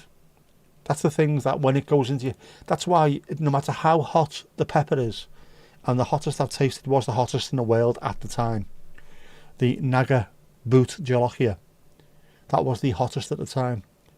It was too hot. It was like licking the surface of the sun, but about 4 hours later, the lovely aftertaste was amazing. Scotch bonnet tastes gorgeous. But the flavour, not the heat. But the heat is the thing that kicks it off. That gives you the dopamine, doesn't it? The hit of dopamine, and then you get the flavour afterwards. That's what all the cool kids say anyway. It's called Mintu and came in a licorice one. What is it with the Nordic countries and the Scandies with licorice? They fucking love licorice, man. Dutch do as well. You drink it so easy, you have to be careful. I can imagine you do. Yeah, the Scandies and the Nordics love licorice. It's bizarre.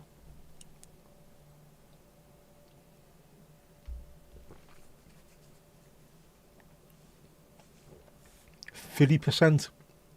Could you find it in the club? One for the kids there. Did you ever have kills you, Casper? Kills you. What's that? If you don't have it, does it make you stronger? I'm going to give myself a very poor for that one. Very poor. Very poor indeed.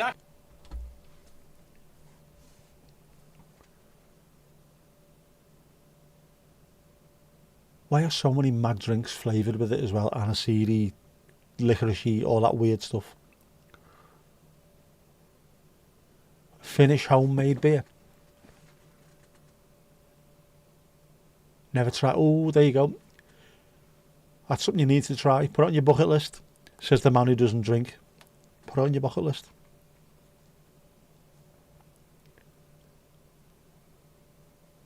I do like a nice beer. Went through too many years just drinking wine.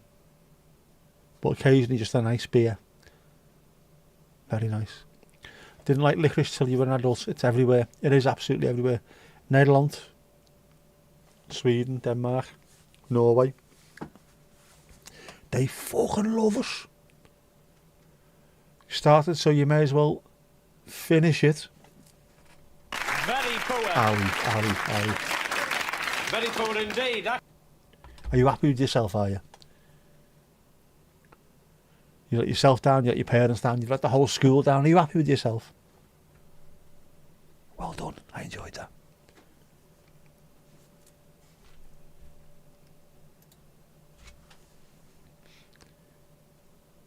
A Finnish ex made it a few times. Don't remember much about it. In that case, that's a good sign, really, isn't it? Very happy, as you should be, Ali Alio, as you should be. Not every very poor is very poor, but you're getting a very poor anyway. End of story. We will have a congratulations one as well, and well done one, but you're still going to get a very poor because it's the best thing on there, isn't it? Very poor. Very poor indeed.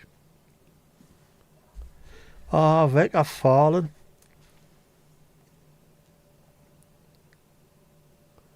Do you want to come down the park? There's a lass that'll let you do out. Well, let me put a fried egg and a sling back. Yeah. What a great show that was. Bit of Vic Reeves.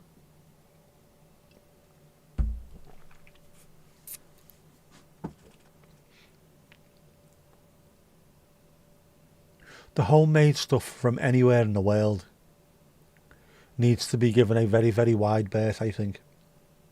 Very wide berth. Because the same people who make homebrew in the UK, 3% bitter homebrew, just think when they go abroad, oh, he's made his own, same as me, it'll be the same. Fucking isn't, mate, it isn't.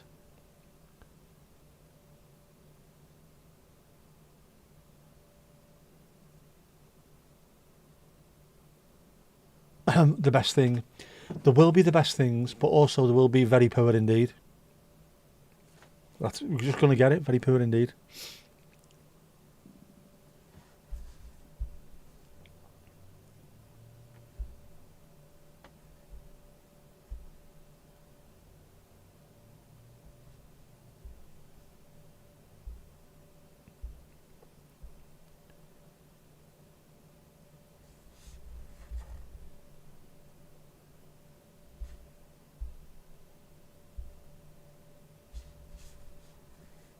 Wales gone mad.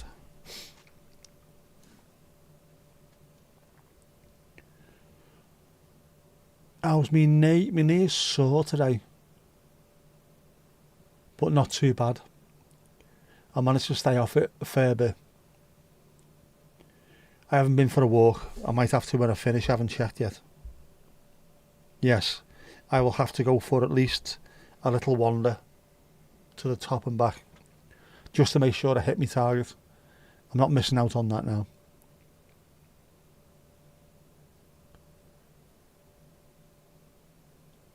Amazing party. Yeah, Hungarian homemade something once. Cousin had student accommodation, and below him lived some Hungarian international students as they were yeah. Hungarians, they are a little bit mad. Amazing parties. Just said the very poor was the best thing on here. It's Vic and Bob. It's Vic and Bob, man. Very poor indeed. They're the best thing to describe people's jokes, Mandy, is what I meant. You know. Just the best thing to describe people's jokes. Because, let's be honest, the best things on here would be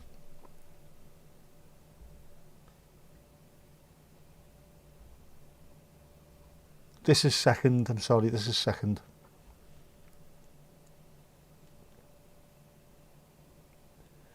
Sorry, but it's second because it's not as good as this.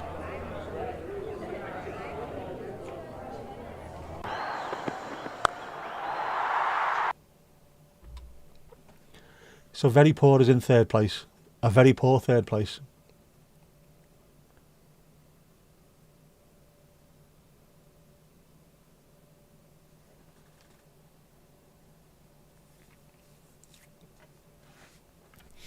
Have I got any exercise things? Yeah, I'm still reading the reviews for the pedals. I don't think I'm going to get pedals, to be honest. I think I'm going to carry on with the walking for the time being. Especially with the weather getting better. And hopefully a bit more beach walking as well. So I'm still getting the exercise without any of the earth-shattering knee problems.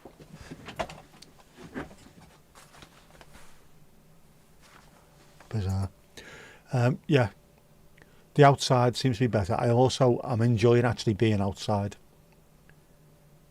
in the fresh air and the open skies. That's a massive thing. I've mentioned it in videos in the past. It's the open skies for me. There's something about it. I've got to work 5 days a week, but I'm not trapped in the house. I'm on flexi, so I can come and go as I want if I need to. I can work later, I can start earlier. I can have a massive break in the middle, I can do what I want really. As long as I'm covering the hours and I'm covering the phones when I need to. It's a really good job that way. So I'm not like I'm trapped, I'm not stuck, but just going down to Ainsdale Beach or parking up at Southport. Ainsdale especially, walking on that beach, just a couple of 100 yards out and looking round. You can see for miles and miles. You can see out to the horizon. Just opens everything up. I don't know if it's mental, I don't know if it's psychosomatic, but it just gives me a little bit of a boost. I like a boost. In fact, I've still got boosts left. No mint arrows, but I've got boosts. Yeah, beach walking burns a lot more energy as well as being easier on the joints. That's the thing I was hoping for. And if I fall over, which I'm not going to, but if I fall over, it's just sand, isn't it? Apart from on Southport Beach with all those razor clams, jeez man, they look like proper full-on razor, as if they could slice you in half. Biggest town in the county, about 10 miles from you. There's quite a big international business school. Alright, you get loads of internationals in the county. You even had Obama come speak a few years back. Very nice. I have got a knee support, a knee brace, I have. Which, it's horrible. I've bought the same make of brace. I've got one for the knee, one for the ankle, and one for the wrist. All blue, all by the same company. So if I'm wearing all three, I look a right tit. Do you think he's fucking sponsored or something? I do use it regularly on an almost bi-daily basis. Not all the time. I don't want to rely on it too much. In the same way when I had knee and ankle problems playing football, I'd strap up my ankle for a while until I felt that's enough. It's strong enough now. Now it needs to fend for itself. If you rely on braces too much, it does all the work of the muscles and your muscles start wasting. You need to actually work those muscles. So I do wear it occasionally, but I try to go for one day on, one day off. One walk on, one walk off. The sun is high in the sky, it's warm, birds chirping, it's a lovely city, it is gorgeous, man. Should use them for sponsorship. Nobody's going to sponsor anything on this channel. If these bastards won't, nobody will. Famous. Because I'm worth it. Who cares what it looks like? I know, but it looks like the kind of person that you would avoid in the street. The kind of person that would sidle up to you in a lift and go, I've got clean socks on. That kind of person. Know what I mean? Yeah, I don't mind.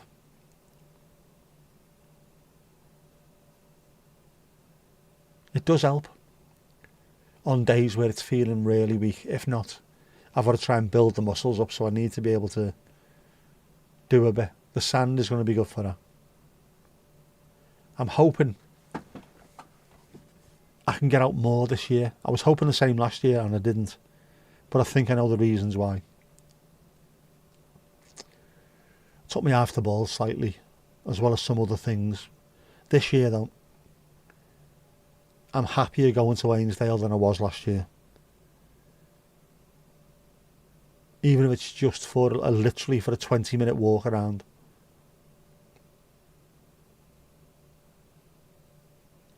It suits me a bit better nowadays. So you will see more of that. With the full-on Professor Brian Cox, with the sun behind me. Tonight on Wonders of the Beach.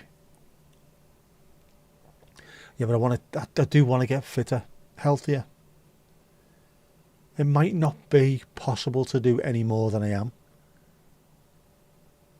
And if not, then I just carry on doing what I'm doing. I did look earlier on, what was I looking for? I can't even remember what I was looking for, but a BBC article came up.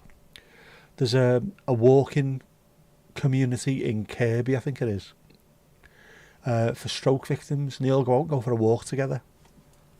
They're alright.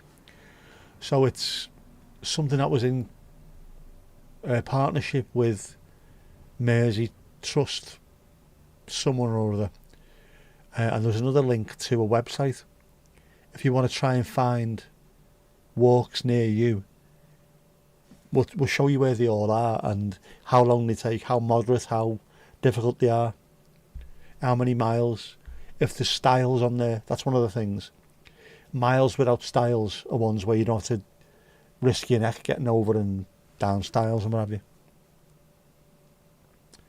So I think I'm going to start using some of their walks if I can.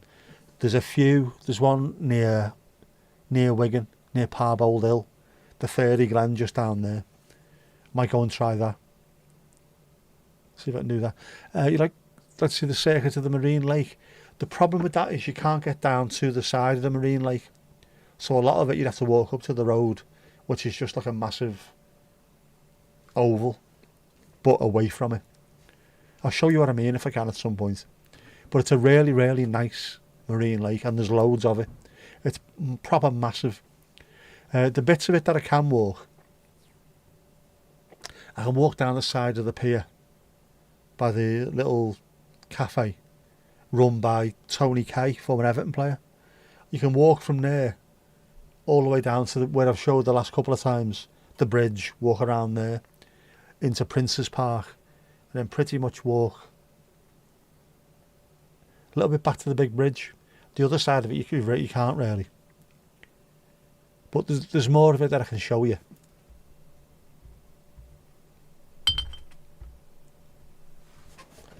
A lot more of it. It's a really nice place. Summer especially, it's really nice. The sun coming off the waves Everyone seems happy. There's normally people on dragon boats on there or on pedalos and things. Really, really nice. Loads of birds, animals. Over the bridge. Well, I went last time, but I couldn't go too far. I think next time I will park there. I'll try and walk around to the other side of the bridge, to Prince's Park. Then I'll walk back and I will film the walk across that little bridge. Because it's really nice. You go through a park to begin with, and then that bridge. Hopefully I'll take the proper camera, because the footage I got from the proper camera looked really, really nice as well. Very cinematic. Very cinematic. But it's really nice. If you come to Southport, definitely go there. On Sunday when I was hanging around there was just families, loads of families turning up. Sorry, it wasn't Sunday, it was Monday. All the people that had been over for the weekend, the bank holiday weekend, had probably gone home. So it was just locals that were there then. All taking the family. It's great. Am I going to go on a group walk? No. No. Solo solamente. I'd rather not go with someone else. I'd rather just either go on my own or with someone I know, one of my mates. No. The walking I'm doing at the moment will be on the beach and stuff like that here. Maybe at some point start moving out to do scheduled walks, proper ones. As for going in a group, I'd want to be filming. If I go for a proper walk, I want to be filming as well. I don't want to be doing that with loads of people around. I want to take you with me. Not just you, but you and you and you and you and you. But with the camera. Because there's loads of places. I mean, Mandy, you'll know where you are. How nice is the North Wales coast? How beautiful are some of the places around there? And no one really gets to see them.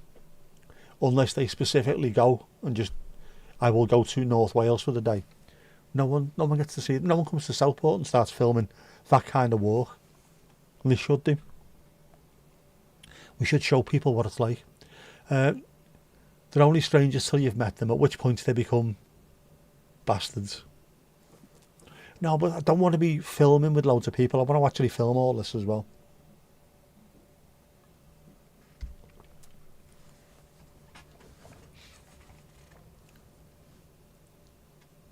I also don't want some 80-year-old piss-stained pensioner called Doris with a fucking crush on me or something, you know what I mean? Guaranteed it happened to me. Oh, you're a big strong lad, aren't you? Fuck off, Doris. Tunes. Oh, by the way, I would be an absolute YouTube genius if I didn't have a channel. It seems I can come up with ideas for other people, but not for myself. I can come up with fantastic things for them to do. Great ideas, just not for myself. Such a pain in the ass having your own channel.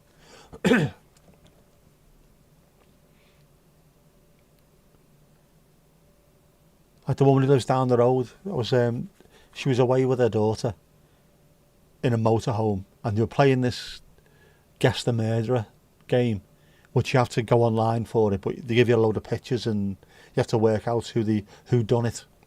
And at the end of the video, they give you the answer. I put in the comments, you should have kept that as a cliffhanger. If you want to find out who it was who committed this terrible crime, watch us in the next video. Could have done an EastEnders and then told them the next video. See, I come up with that for someone else, but for myself I can't think of anything apart from maybe today with the old-timey projector sounding wear and things like that. Little bits. What do you call me? YouTube up without the channel bit. When it's not for yourself, it's easy. It's mad. Genuine. I think that's what it is, you know. If someone said to me, could you give me an example of something I could make a video out of? Yeah, do this, do that, do that. Yeah, I'll make you the thumbnail, I'll do you the title, it'll all be perfect. Now it's my own, I haven't got a clue, and they're all shit. Fucking mad, man. But I'm trying, I'm very trying. Some of the stuff's worked out all right, hasn't it? I thought the actual cartoon one worked quite well. Considering, thought it worked out quite well. Good idea, that one, Mandy. Good idea. Thank you very much. Silly little things like that, which don't take a huge amount of effort, but can make a difference between just a straightforward, it's just a video, and, well, at least they've tried a little bit. That's all I can do at the moment. So you'll be getting plenty of that, I think. Not many cinematics, not many sort of, I'm ready for my close-up Mr. Demented. But it's balls to it. It's a way of getting things off my chest, isn't it? Get them out my system. Film birds. Do a Dennis Bird cam. Go for a wander. Really don't like cliffhanger vids. Watch for 2 minutes, get to the reveal, then sub for the next bit. Which is why you don't tell people when you're about to give them the answer. Start the next video with, oh, by the way, if you want to know who did the, keep watching, we'll let you know very, very soon. But don't tell them when. See what I mean?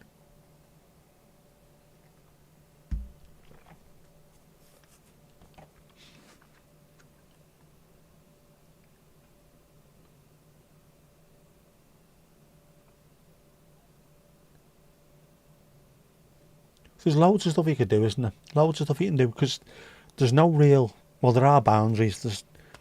You can't be putting hardcore Barry Horne on the channel and stuff like that, but beyond not doing things that you can't or you shouldn't be doing anyway, it's your own channel, you can do what you want. Yeah, by the way, the title of today's stream, obviously, all the titles at the moment are songs by The Cure. And The Cure have an album and a song called Horne-ography. And I'm not calling it that. And because we used to use hardcore Barry Horne as a euphemism, as a bit of rhyme and slang, I decided to call it that. Hopefully that doesn't get banned. Bit of hardcore Barry Horne. Yep. But you know what I mean. But there's loads of things you can do with a channel. It's brilliant. And if people watch, they watch. And if they don't, even if they don't, when you are long gone, your family can look back and go, all right, that was dad, granddad, great granddad, fantastic granddad. If they don't do the reveal in the same video, you don't sub, follow or watch them the next time. But you are very much in the minority, Andy, very much in the minority. Loads of people are just so determined to find out they will watch the new video. Which is why things like EastEnders exist.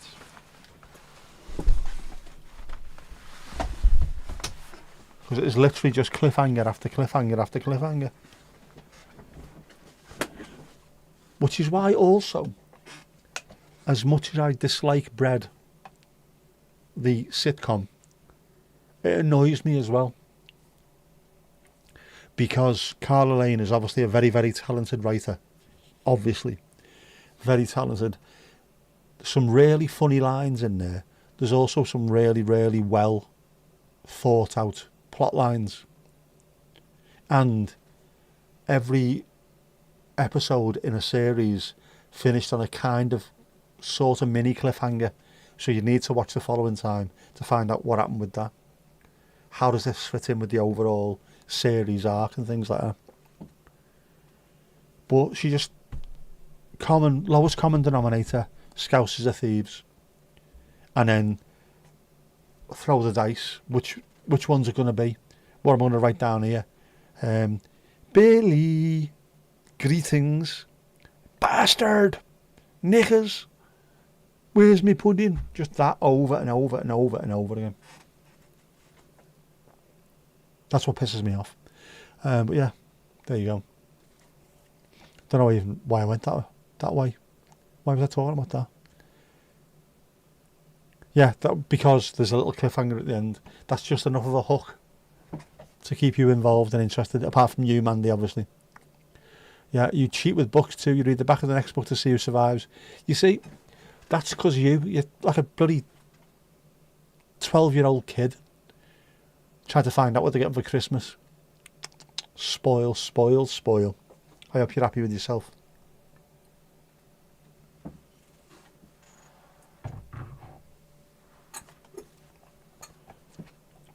You let yourself down, you let your family down, you let the whole school down. I love my break.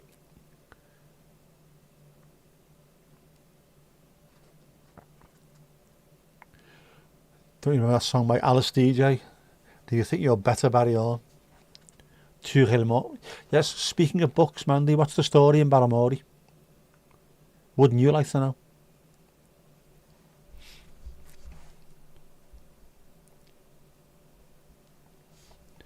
Where are you up to?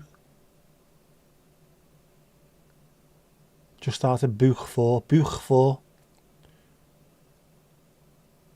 Smashing it. Considering at the same time you were making on-screen assets and launching Vic's channel with her. Remarkable. Remarkable. Good woman, Mandy. Good woman. I got a book come yesterday as well. This will tell you a lot about my frame of mind when it comes to the channel at the moment. Steal Like an Artist, which apparently is a fantastic book. I've only just started it.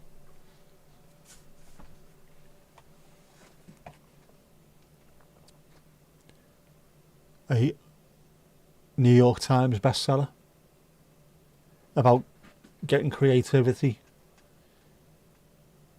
not just copying people, stealing it wholesale, but making it into yours. Which is what, was it Picasso said it? One of them said it anyway.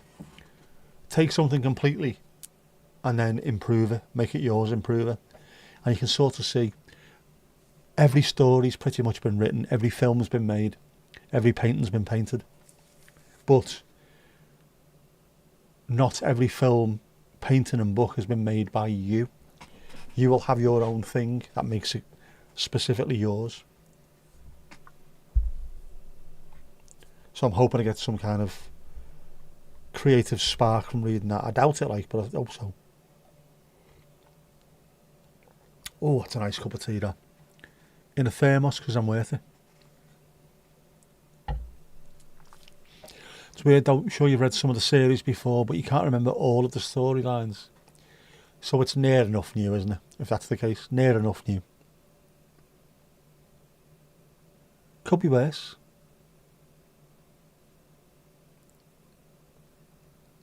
You could be that you don't remember any of it until you get right towards the end, and then suddenly, oh yeah, this is where, and every single plot point comes back in your head. You're second guessing the upcoming plots. Terrible behaviour, Mandy, terrible behaviour.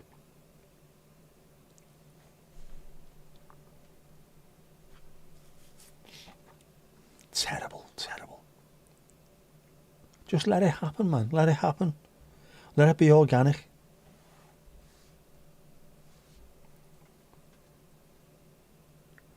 Genuinely, you must be an absolute pain in the arse at Christmas. Back at the house, time to smoke. Is this back to the Pope, is it, Joey? Let's go and elect 27 papes. He's keeping your mind busy, that's the main thing, isn't it? At least you are keeping your mind busy. And you've got loads of other stuff you could be doing and will be doing, so read while you can. How was the final hour? Weed in your mouth as we speak. Time to get chilled. See, it flew by the last hour, didn't it? Flew by. Veritably flew by. Oh, a bit of bourgeois tag, I don't mind at all. Good tune.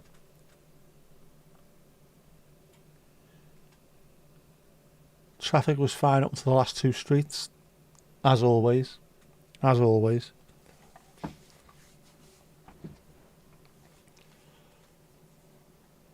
But it's done. You are pretty sure the initial enemy becomes the love interest, but not sure when. Again, a story that's been written plenty of times, hasn't it? I hate you, I hate you, I hate you, I love you. The end. That's how it always goes. You'll get there when you get there, though. You'll recognise it when you get there. The traffic will be a fecker, of course it will. Everyone's got the same idea, haven't they? Let's get home. Let's get baked.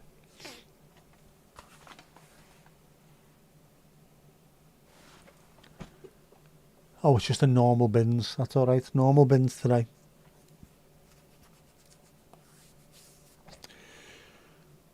I've got stuff for the recycling. I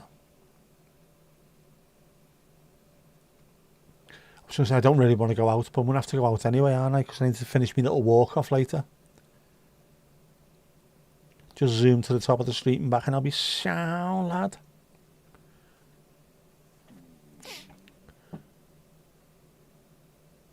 Weed in your mouth just sounds nichely wrong. It does, doesn't it? Ooh, weed in your mouth.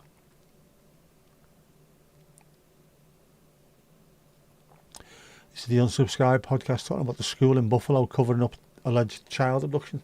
I've not seen that yet. There's loads of mad stuff goes on in this world. And then you're supposed to have respect for the people who covered it all up. Mad. The whale's gone mad, Ali. The whale's gone mad. Why can't people just be normal? Just be sound? Well dodgy. Enough's happened over here as well, though, hasn't it? When you think about it. With the Irish nuns and the BBC and all that kind of stuff.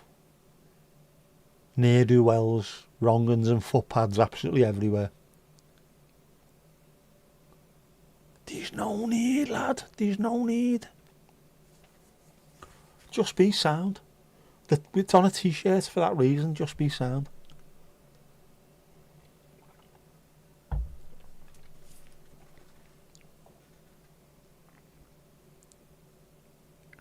It's mental. It is.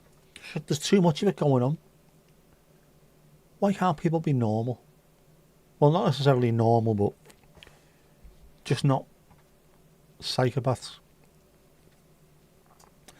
See-through cranes in Florida. What? Why? That's how things fly into them.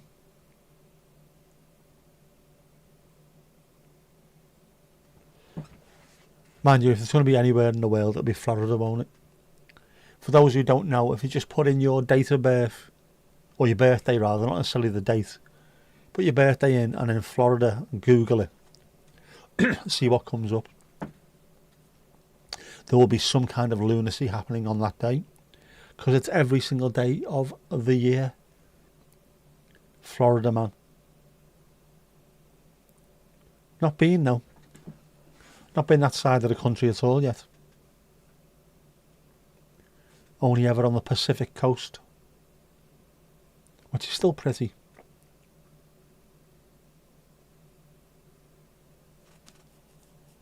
Wouldn't mind New York once though, just once. See what all that's about.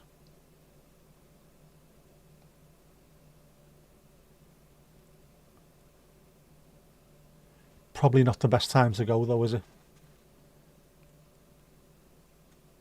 For the next few years at least anyway. Until things calm down slightly. What are you reading, Mandy? Gas meters?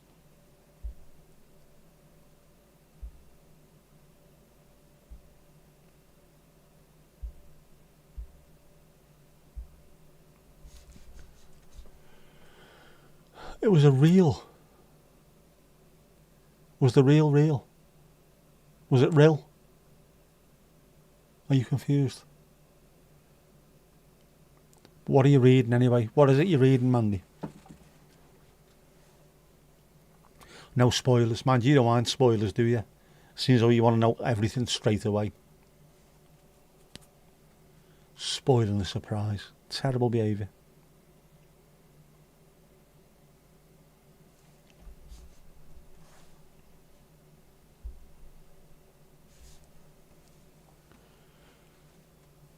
Are there any walks near you? Any walks near Rill? I've got to come and see Dizzt, haven't I? I've definitely got to go and see Dizzt. Kim Harrison. Which sounds like something shouted at Goodison Park on a regular basis, doesn't it? Kim Harrison. Is this thing on?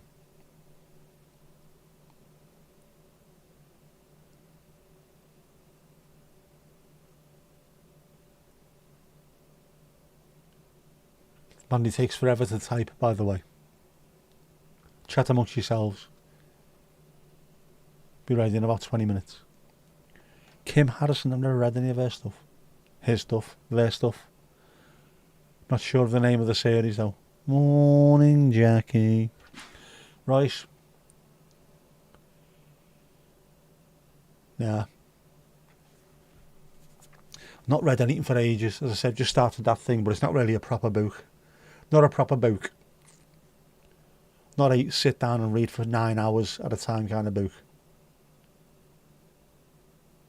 Maybe I should. Should do that more often, shouldn't I? Go and park up in the car during the summer. Windows open. Bit of ambient music, nothing special, just a bit of ambience. And read away. We shall see.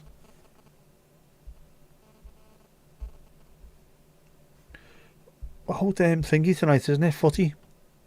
Sorry. What's the Bobby Moores?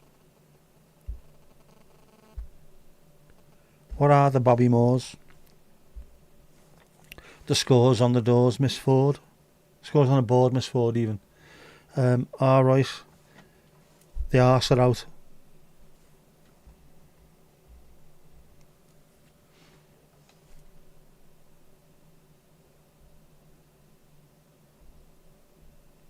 Is that it? Shite. Absolute shite.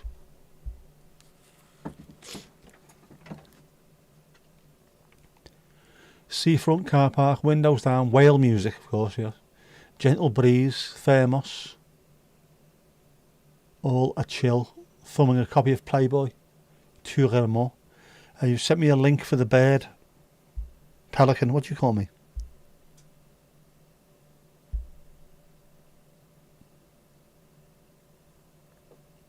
Oh, right.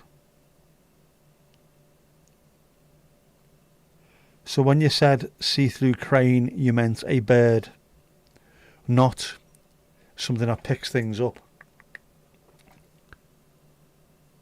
Right.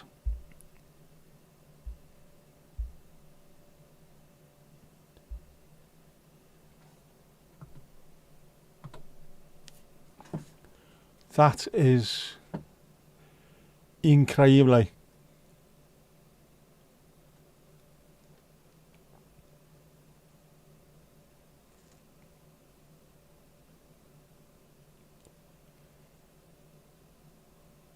That looks amazing. What an absolutely ridiculous coincidence that is.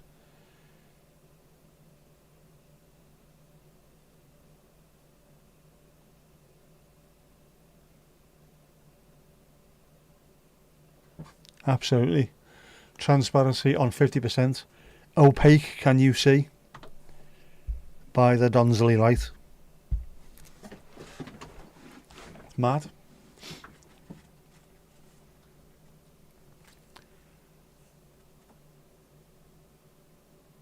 Crazy. Nature's mad, man. Nature's mad. They are big as well, aren't they? Not as big as that pelican, was it? Was it a pelican? Yeah. Pelicans in Cuba. Horrible looking things. Massive as well.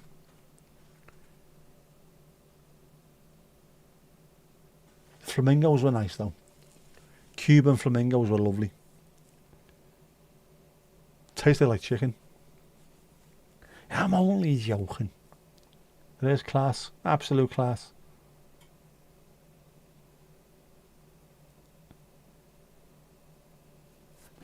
Was it real though, or was it AI? Was it an AI bird? Could have been.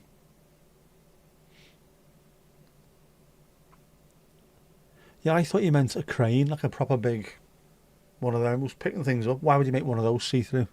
Obviously not.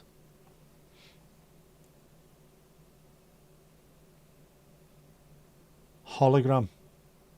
Ah, right.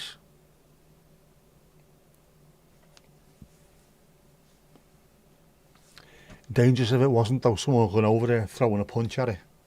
It's only a hologram, look. Doof, feathers everywhere.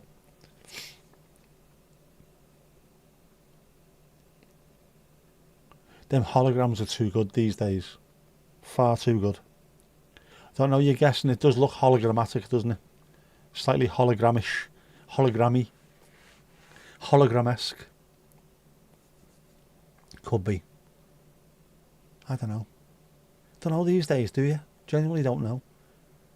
Especially if you see like those lizardy things, the proper ones that change. What are they called? Knobheads. Seen one of them over in Cuba as well. I'd never seen one before until I went there. One that was on a UPVC door. Half of it was on there and half of it was on the brick. And I was like, this is fucking insane. How does it know? How does it know which one's which? Amazing. And those cuttlefish and all the other things in the sea the same. Yeah, it depicts where people are dressed to blend into the background. It does work as well, doesn't it? Genuinely does. Oh. Ali, what's this? What's that?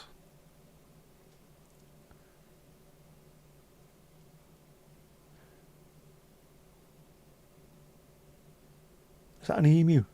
An emu print. Very bear's paws-ish. Stain you noticed on your floor. It's a sign, Ali, it's a sign. It's a sign. Were you pouring a beer? Is it the beer's paws? Very poor. Very poor. Very poor indeed. Very poor indeed. Very poor indeed. Looks great, that. I'd leave that. I'd leave it. Balls to it.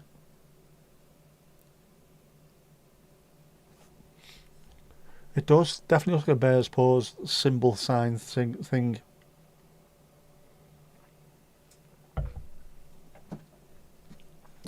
But is it a football one or a cricket one? That's what we need to know. What's the ball that's missing? Is it the football or the cricket ball? You need to clean it. Poor paws. Pause for thought. I like the paw symbol. Especially the 3 rather than the 4. Because the 4, I think, is at Kelme, a Spanish sports clothing company, use that symbol. So I need to be really careful with that. The 3 though, is it a sign or a not? Is it a sign or not? Even I just spoiled that by putting an "a" in there, haven't I? Is it a sign or not? It is a sign. Definitely. A sign that you need to clean the floor, obviously. What have you dropped on there? What have you stained the floor with? Come on. Was it your crisp? Was it your Red Jog crisp? Will I get Duncan's autobiography, or better still, the audiobook? The audiobook has been ordered. I got me monthly credit the end of last month and kept it specifically for that. I will get that. I will also get the book when it comes out, and I will get my dad to see if he can have a word with Duncan and get it signed. Hopefully with me there. How can my dad know him and I don't? Bang out of order, man. We could have been in jail together, know what I mean? Up in Bar L. Possibly tea. It looks tea-ish, doesn't it? Is that what happens when you're wandering around with a bucket of tea in the kitchen? That's what comes from it.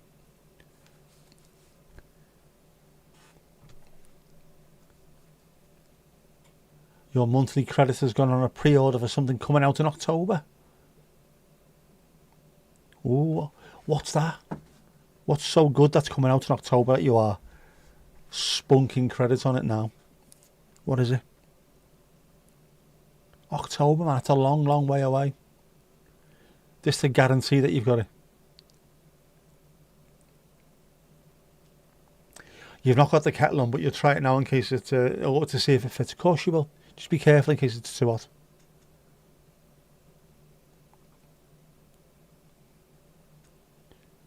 Yeah, I was looking for stuff on me Audible. Stuff to buy. But I've been listening to loads of Mafia and stuff like that.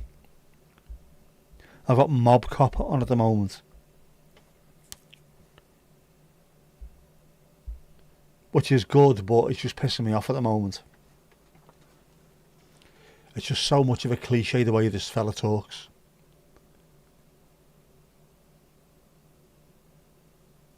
Too many of them talking cliches. But interesting, some of the shit they got. He was a copper, but he was in the mob, in the mob as well.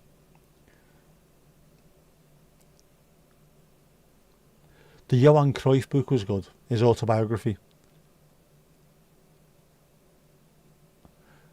And whoever was doing the narration on it, he was talking about Cruyff going to England, trying to sign a striker, and he found Cyril Regis. I was thinking, what the fuck's Cyril Regis? Cyril Regis, Cyril Regis. Can you not have asked someone?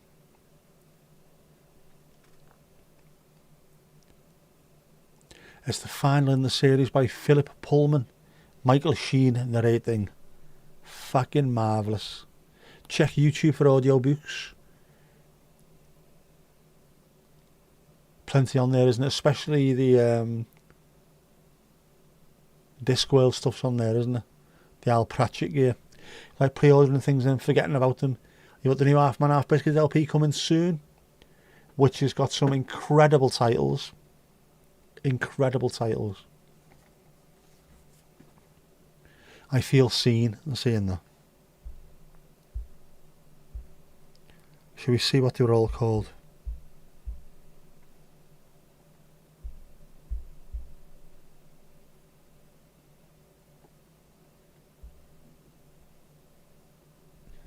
Where is it? Come on.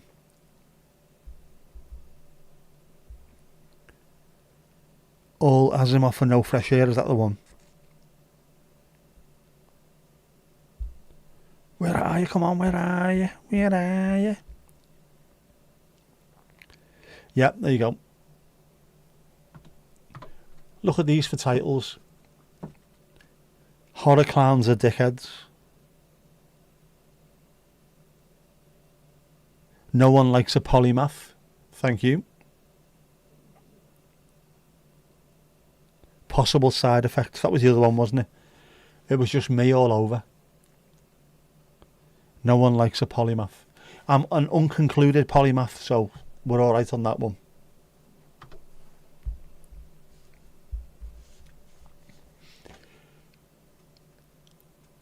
You found Terry Pratchett books missing from your collection?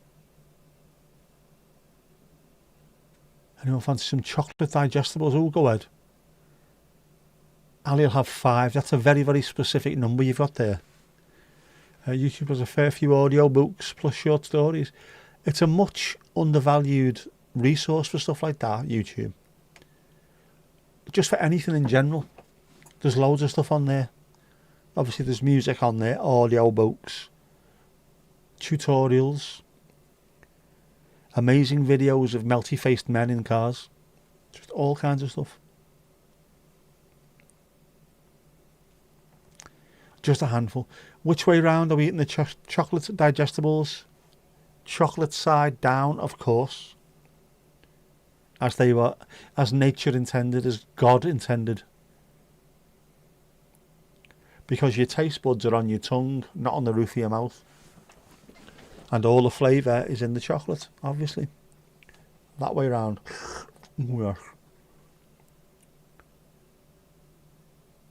Get 'em at.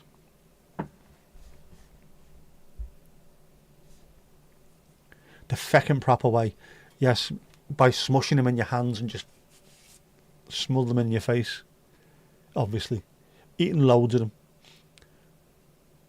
Chocolate digestibles have to be dipped in tea first. They do. Chocolate side down, ali ali oh. Chocolate side down they are. That's how they were made to be eaten. Fact. Actual fact. I need to get my eyes tested. Mandy, I just read that my latest series has titties like a fistful. My latest series has titles like a fistful of charms and the good, the bad and the undead. Good, I like that. You're with Ali. It doesn't matter who you're with. The actual makers of chocolate digestives said they're supposed to be eaten with the chocolate down. That's their instructions. That's how they made them. Fact. F-A-P-T. Fact.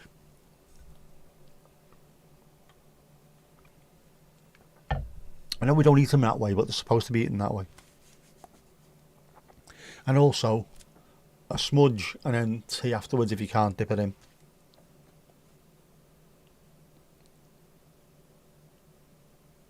You've always eaten them the proper way.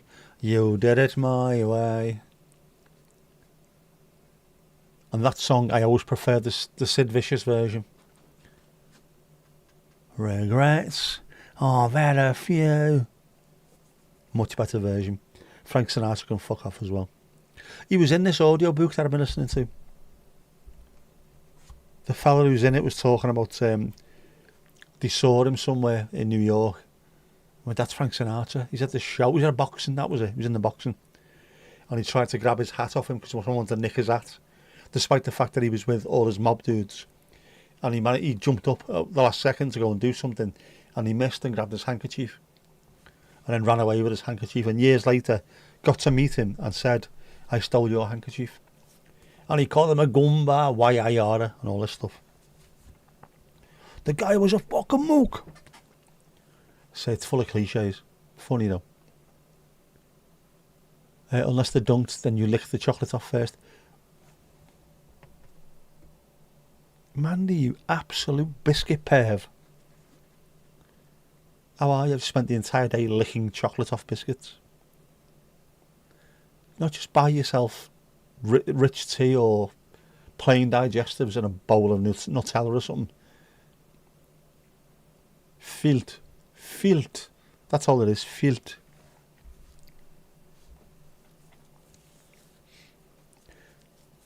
One channel you listen to on YouTube is Let's Read.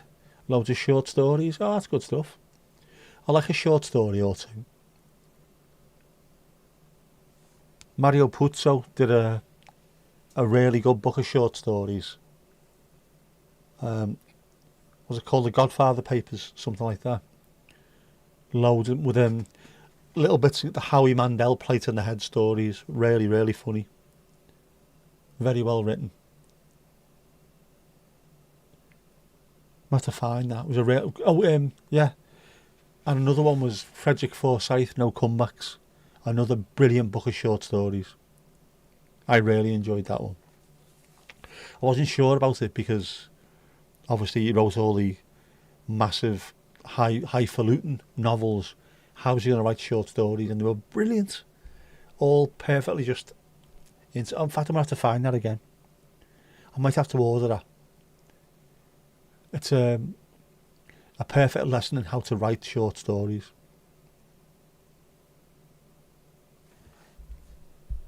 Let's have a look.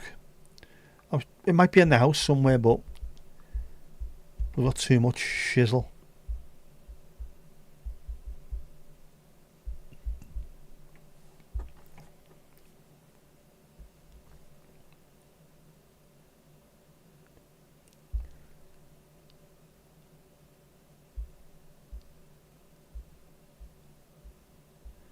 Oh, yeah.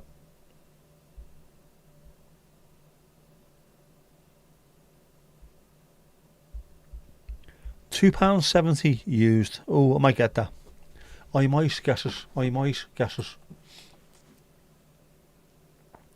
Anything with chocolate on gets eaten, nibbled or licked off.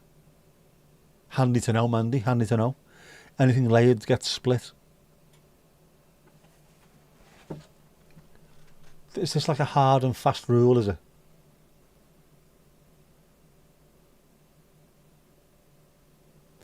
I know what to wear next time I visit then, obviously. Filth. Filth.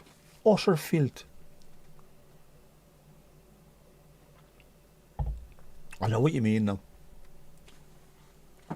I used to be a bit like that myself when I was a kid. I grew out of it, obviously, as most normal people would.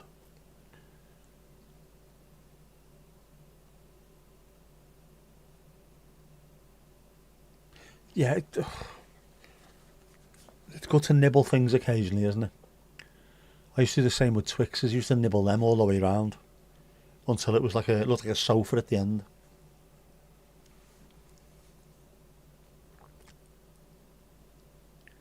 Ali, 133 subs. Fair play indeed. Getting there. You can make a Kit Kat last for ages. How long can you last with all 4 fingers though?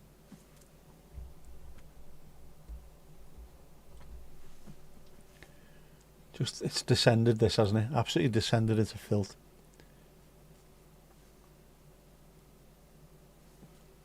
Do you, we'll go with the 2. Do you split them down the middle and then start from there? Or do you like the occasional sociopath does by getting a 4 fingery and biting the top off? You want to see people lose their fucking minds when you do that. Genuinely. Just rip the top off and bite all 4 fingers at once. People go insane. What are you doing? As though some kind of, the sky will be split asunder and some kind of portal to hell will open because you've eaten your Kit Kat all 4 fingers in one go. It's evil. Ali, you're going to get there, you are going to get there. Definitely. Try Ritter's rum and nut bars.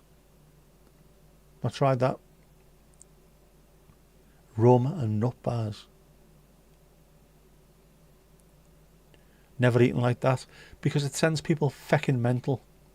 Split into fingers, obviously, you're not a savage. Yeah, but if you want to annoy someone, genuinely, even the most mild-mannered person, grab a 4-fingered Kit Kat, undo the top, and genuinely bite into all 4 fingers at once, and have a look what happens. People genuinely lose their shit. It's like the worst thing that's ever happened in the history of ever. What are you doing? You can't do that. We've been conditioned. You cannot eat a Kit Kat like that. Has to be the 4 as well. It can't just be the 2. People look at you like, oh, eating a 2-fingered Kit like that, are you? I think you're smart, do you? You're 4 though. That's next level. Fucking mental. Split the Kit Kat. Sounds painful. Do you ever dip your Kit Kat? Try not to. Especially not in something too hot. Ali, you're doing great, you are. You do, and then eat the chocolate off it. Split it and eat the chocolate off. We human beings are weird. Just saying. Just putting it out there. Or a Kit Kat chunky sideways. Same, Casper, exactly the same thing. People will just sit and stare at you. Do it somewhere. Film yourself doing it outside. Sat on a park bench. Or somewhere where there's loads of people. Do that and watch. Just watch people's reactions to you. Everyone walking past will be on it. Fucking seen him. Fucking seen him. Oh, fucking sad. I thought I'd seen it all. And then if you walk past you eating your Kit Kat chunky sideways and someone's walking towards them with 4 fingers going, munch, people's heads will explode. I'm telling you. I'm not having this. I'm speaking to my MEP. 'Tis yummy. I bet it is. Stop talking about chocolate. I am hungry. Kit Kat chunky, take the top layer of chocolate off first and then go around. Oh, Ali, don't. I get that. I genuinely get that.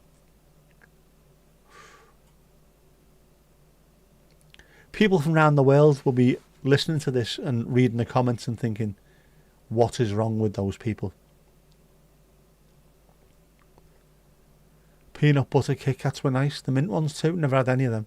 Eat bananas sideways. Bananas though. Yeah,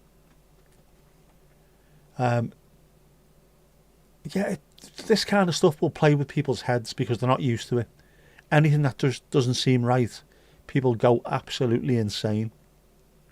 Try the Kit Kat bars. I have. They are really, really good. And you're supposed to share them with someone, but I decided to say no to that and ate them all by myself. Really, really nice.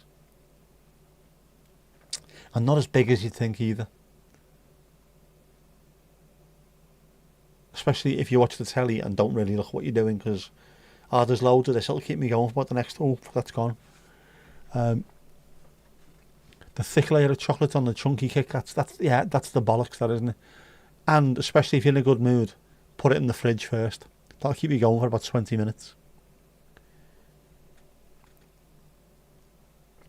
You find them too sweet, the peanut butter ones? Not definitely have tried them though. Mandy likes to nibble side chocolate off first. You have got a serious kink, you, Mandy. Worried about you. Do we need to have some kind of intervention? Have you tried the Dubai chocolate yet? I have not. I've seen it today for the first time ever. In our Tesco. Sea salted caramel Dubai chocolate. Nah. Is Dubai renowned for good chocolate? Oh, the UK, Switzerland, Mexico, all renowned for good chocolate. Why the fuck would you go to Dubai for chocolate? Is it full of sand? Bonus if you get all the chocolate Kit Kat. All chocolate.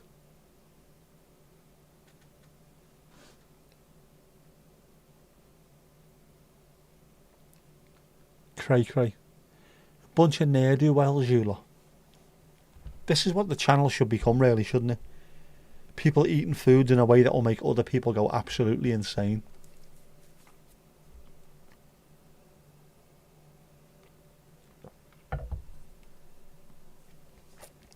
Just loads of people in the comments. Why would you do that? Why would you do that?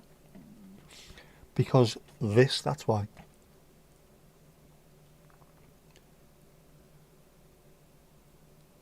Aussie chocolate isn't great, it tastes a bit too watery. Chocolate around the world is made for the palate of the people that are about to eat it. So if you go to a lot of the Nordic countries especially, or Iceland and places like that, it's a lot more salty because they're used to eating fish and things, for example. It's not as milky over in like Japan and things like that. It's a bit more spicy over in South America. And there was a programme on BBC, I think it was, all about what's got the best chocolate in the world, which country, which area, and they explained the reasons why. Of course, the UK always came out on top because it's made specifically just for being sweet. No other American chocolate's got a bit of a sourness to it, hasn't it? Everyone's got this slightly different vibe to fit the locals, but everyone loved British chocolate. Bizarre, but there you go. Salted caramel is an abomination. Can't say I'm a fan, I must admit. Caramel's lovely. Therefore, why would you put enough salt in it to make it taste shite? Salt does go into sweet things. Anything you buy will have salt in it to balance out, but too much salt to make it salty is an assault on the taste buds. Never had a Kit Kat with a machine as Mr. Biscuit bit out? No, I haven't. So it's just a big slab, a Kit Kat slab of chocolate. Why don't you pitch that to Kit Kat? Just say, to bring something out every year. Just biscuitless Kit Kat. Have it as a Christmas treat. That'd take off, wouldn't it? You haven't, but you did have a Malteser. An all chocolate Malteser. A single Malteser. Maybe that's like the golden ticket. If you'd have kept it and showed it to someone, you could have been, I don't know, an all expenses trip to Gestart or something like that. Stop talking about food. I have got Kinder Bueno. I do have Kinder Bueno, so I can go and face fuck that, but I've also got proper food for me finish as well, because I am hungry. My fruit was lovely earlier though. Black grapes. The secret ingredient in Kit Kat is Kit Kat. Hidden in plain sight. Never pondered over if you eat more salt in the north before you do. Just because, well, countries that are used to eating lots of fish and seafood, there's more of a salty taste to the diet. And if you're not getting enough salt from whatever you're eating, it doesn't taste right. So even the chocolate has a little bit more in to fit the palate. You don't eat a lot of dairy in the Far East. Not a huge amount of milk or cheese and stuff. So it's not as creamy over there. It's held back slightly for something else. Yeah, I think they said the American one's slightly more sour compared to what we're used to. But ours is just, everyone seems to love it. Because it's made for just a normal European market, I suppose, isn't it? That where we are, to suit everyone. And you can't afford the Dubai chocolate. You had a picnic today. Did you have a basket with it? A picnic basket? Remember the secret ingredient revelation. Shock and awe. Chocolate isn't food. What is it then? What is it? Ridiculous price. It's because it's got Dubai written on it. Because it's got Dubai written on it, you can't charge Dubai prices for it. Recommended no more than 9 grams a day of what? Casper salt. What was on the menu for the picnic? Or are you talking about just a chocolate picnic? Picnic bar. Picnic bars are elite. Saying that now, I will put it out there. They're up there with Lion bars. Elite picnics. They're fantastic.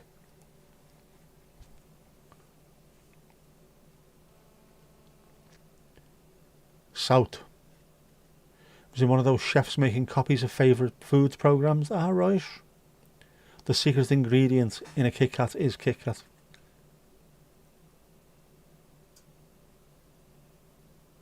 Can we agree Kit Kats are just sound? Everyone loves a Kit Kat.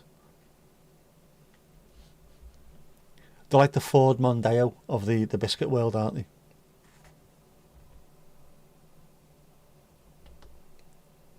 Does that count? Cars, does it count? They are, aren't they? Kit Kat, the Ford Mondeo of the biscuity, chocolatey world. Star bars are the absolute don. There's a time and a place for the picnic, yeah. And that time was today, and the place was after dropping your students off. Boosts are also, they're a peanut butterless Star bar. So depending on what kind of mood you're in, and whether you want to lay the lips on someone who's got peanut allergies. Picnics are boss though. The only problem with them is all the caramel sort of zhuzhes out of them, so they're always stuck to the wrapper when you try and take them off. Still fascinated by the extrusion devices for the maize snacks with that Monster Munch. So do these just get pushed through an extrusion device, and what comes out at the end?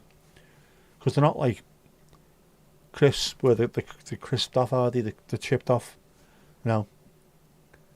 Maize snacks are formed, aren't they? Same as prongles. It's chocolate goes into dessert stomach. Boost is lovely. Double decker in the fridge. Also elite level. What you really need though is a Texan bar, lad. Get yourself a Texan bar.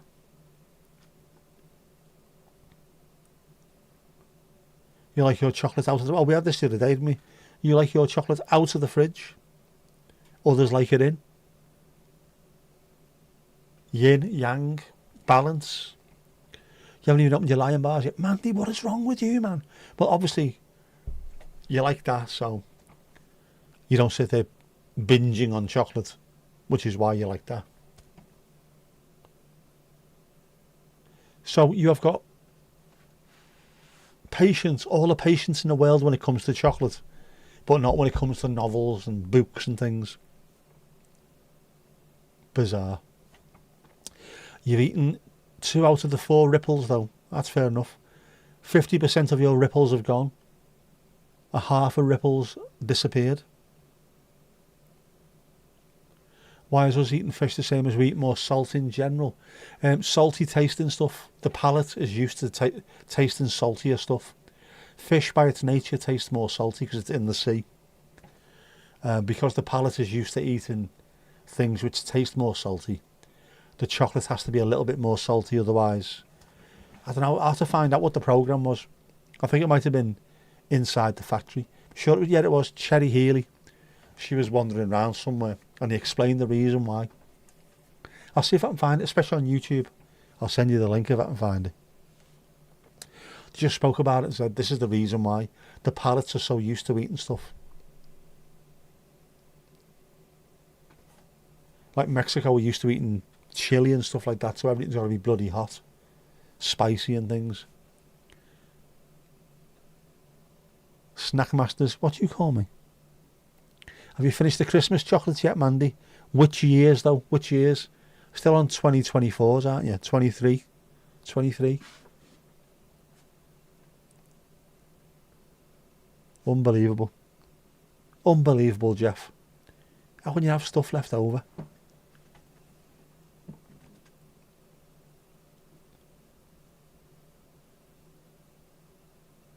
Not a chance in our house. I can be putting something in the fridge and then me hand would snap back by my nephew. You finished with that yet? I haven't started to eat it yet. The tub is still half full. No wonder you're slinky then, Mandy. No, I wouldn't be able to, I think. The tub would be getting tanned right now. Yeah, the Christmas chocolates must have a good vintage on them. They are. Sure, 2023 was still there. Have you still got any Tia Maria left? How many years back are we going with that as well?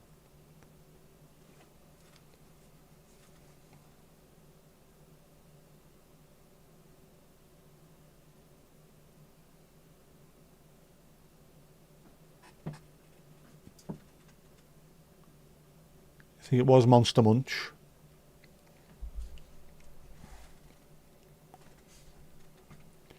Do you know what they call them in France? Le Monster Munch. True story. I wouldn't know, I haven't got a bloody clue, I just made that up. I fucking love lying, I do. Everyone should lie more. But proper massive ones so it's obvious the lies. Makes it far more fun. Like my Uncle Billy. He was on about being in World War II. So he killed that many Germans in one day. I had 4 of them on me bayonet, and the fifth one had to pull himself on.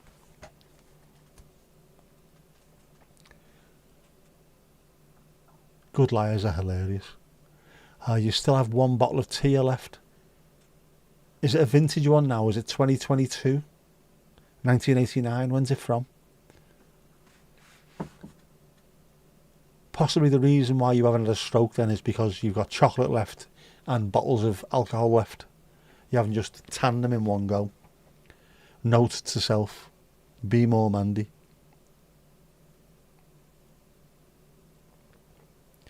You had to pull what? Yeah, the last German had to pull himself onto the bayonet. Does sound a little bit Frankie, that, doesn't it? He's also the same fella that was in the pub one day with his brother. Billy had gingerish hair and his brother had black hair and glasses. He said, do us a favour, our kid. I'm going away in a couple of weeks' time. Can I borrow your passport? They had a proper full-out argument in the pub. You're not borrowing me fucking passport? As though he could. He doesn't even look like him, even though they're brothers. He looked like the dad's side of the family and his other brother looked like the mum's side of the family. Fucking hell, man. Crumbob, you're going to bed to have a read? Bonne nuit, Tomash. Enjoy your reading.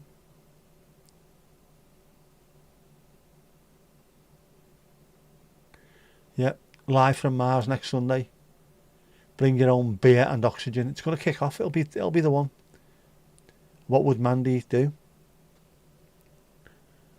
Bonne nuit, Tom Tom. Take care, Mrs. Tom. Can you hear me, Mrs. Tom? And also to Domingos Duarte. El gato más guapo, eh? Here's the man. The main man. Enjoy your booch. Enjoy the booch, lad. When you finish, put the booch in the nooch. Put your kookboek in the nooch. Have a look.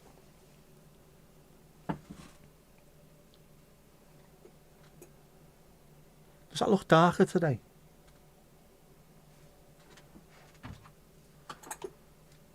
It does. Bollocks. Right, so now we know we need to charge this up every 5th or 6th stream, otherwise it goes off. Ach well. Cartoonify Domingo. That we can do. I think, have we got a picture of Domingo? I think I have, haven't I? We could cartoonify Domingo. Cartoonify Domingo is the new Willis Wadger. Willis Wadderwick. That's a good one. Cartoonify Domingo. I will have a look through my pics and then we will sort it out. Willis Wadger. When you were in business school, you just turned 18, your buddy was 17, wanted to loan your student ID for an England trip. Man got robbed while asking directions. He never saw your student ID again. There you go. But that's one thing, a passport where it's obviously not you.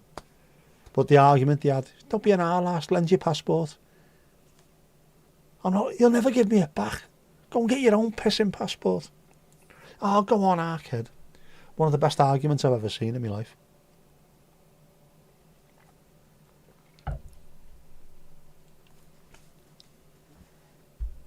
The good old days. A long time ago when we was fab, you know. Terrorising a ninja potato, that could be done. That could be done. Oof, yes.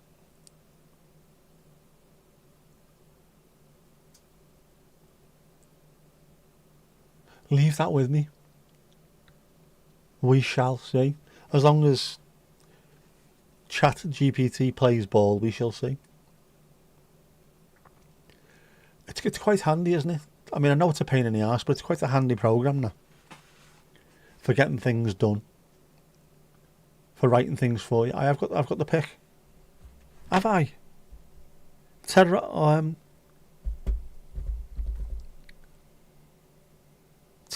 the Spud. Where was that on Blue Sky? Let me go through Blue Sky later and have a look. I think it was on Blue Sky, wasn't it?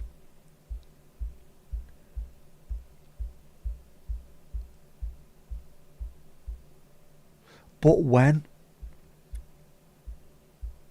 Oh, it's magic. You know, that one. Oh, that one, Mandy, that one. Is that the one?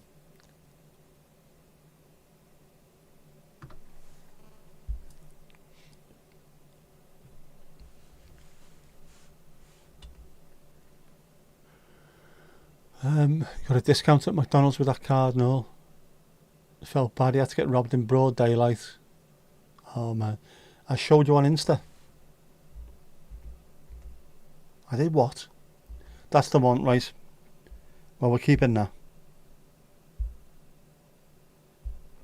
I have got it saved, yes I have. But I'm saving it again. I will do that tonight. Just so it's done. And I will also Willis Wadger. I will laminate Missouri. I'm charging the lighthouse. What the fuck am I talking about? I'm going to laminate Missouri and charge the lighthouse. At no point in my history did I think I would come out with those two words. Laminate Missouri, let alone charging lighthouses. Anyway, now I have, so it don't matter. Yes, I will do that, Mandy. I will do that tonight. I've got to go for my walk first, though.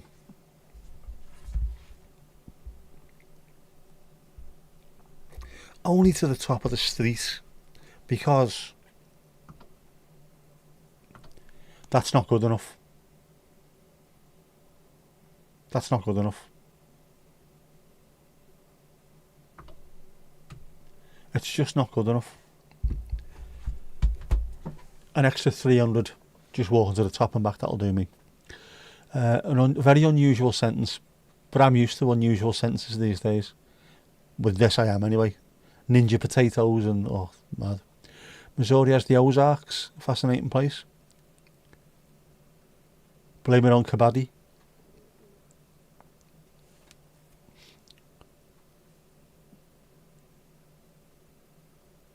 I just can't control my feed. Predictive jukebox it is, isn't it? There you go. Nature, that is just amazing. Nature's brilliant in general, no matter where you are in the world, but some places obviously it's better than others. But even if you think where you live is boring or shite, someone else who goes there goes, this is amazing, just because you're used to it. Sometimes you need to appreciate where you are as well. Like Bluebell Woods over here. Just walk through them and not even think about anything, and someone shows you a picture of it and think, what? These are beautiful bluebells. Ali, gotta say good night. No worries at all, no worries. Bonne nuit, mon chéri. No running in the morning. And if you do, tie your laces properly. Right? Telling you now. No more falling over, young lady. Yeah, it is getting to that point, like, isn't it? I think I should start clearing things off. Why have I done it this way round? I have, haven't I? I've done myself a little thing where I can press a button and all that stuff appears on the screen. I haven't thought to do another button where it all fucks off. Do you know why? Because I'm managers. Or will it? Should we try something live?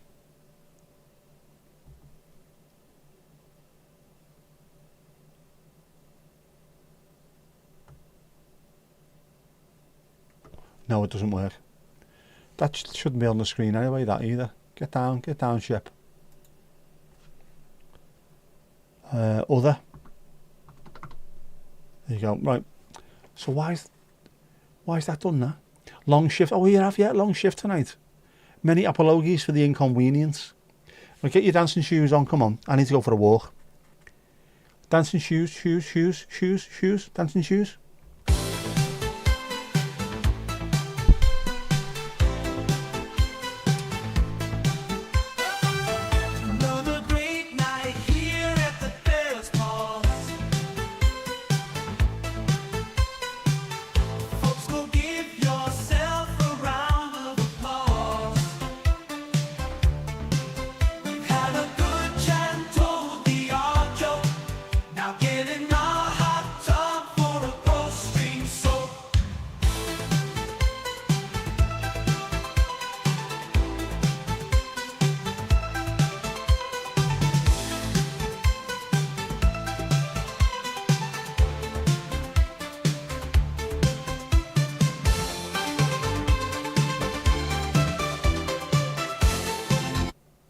And that's that.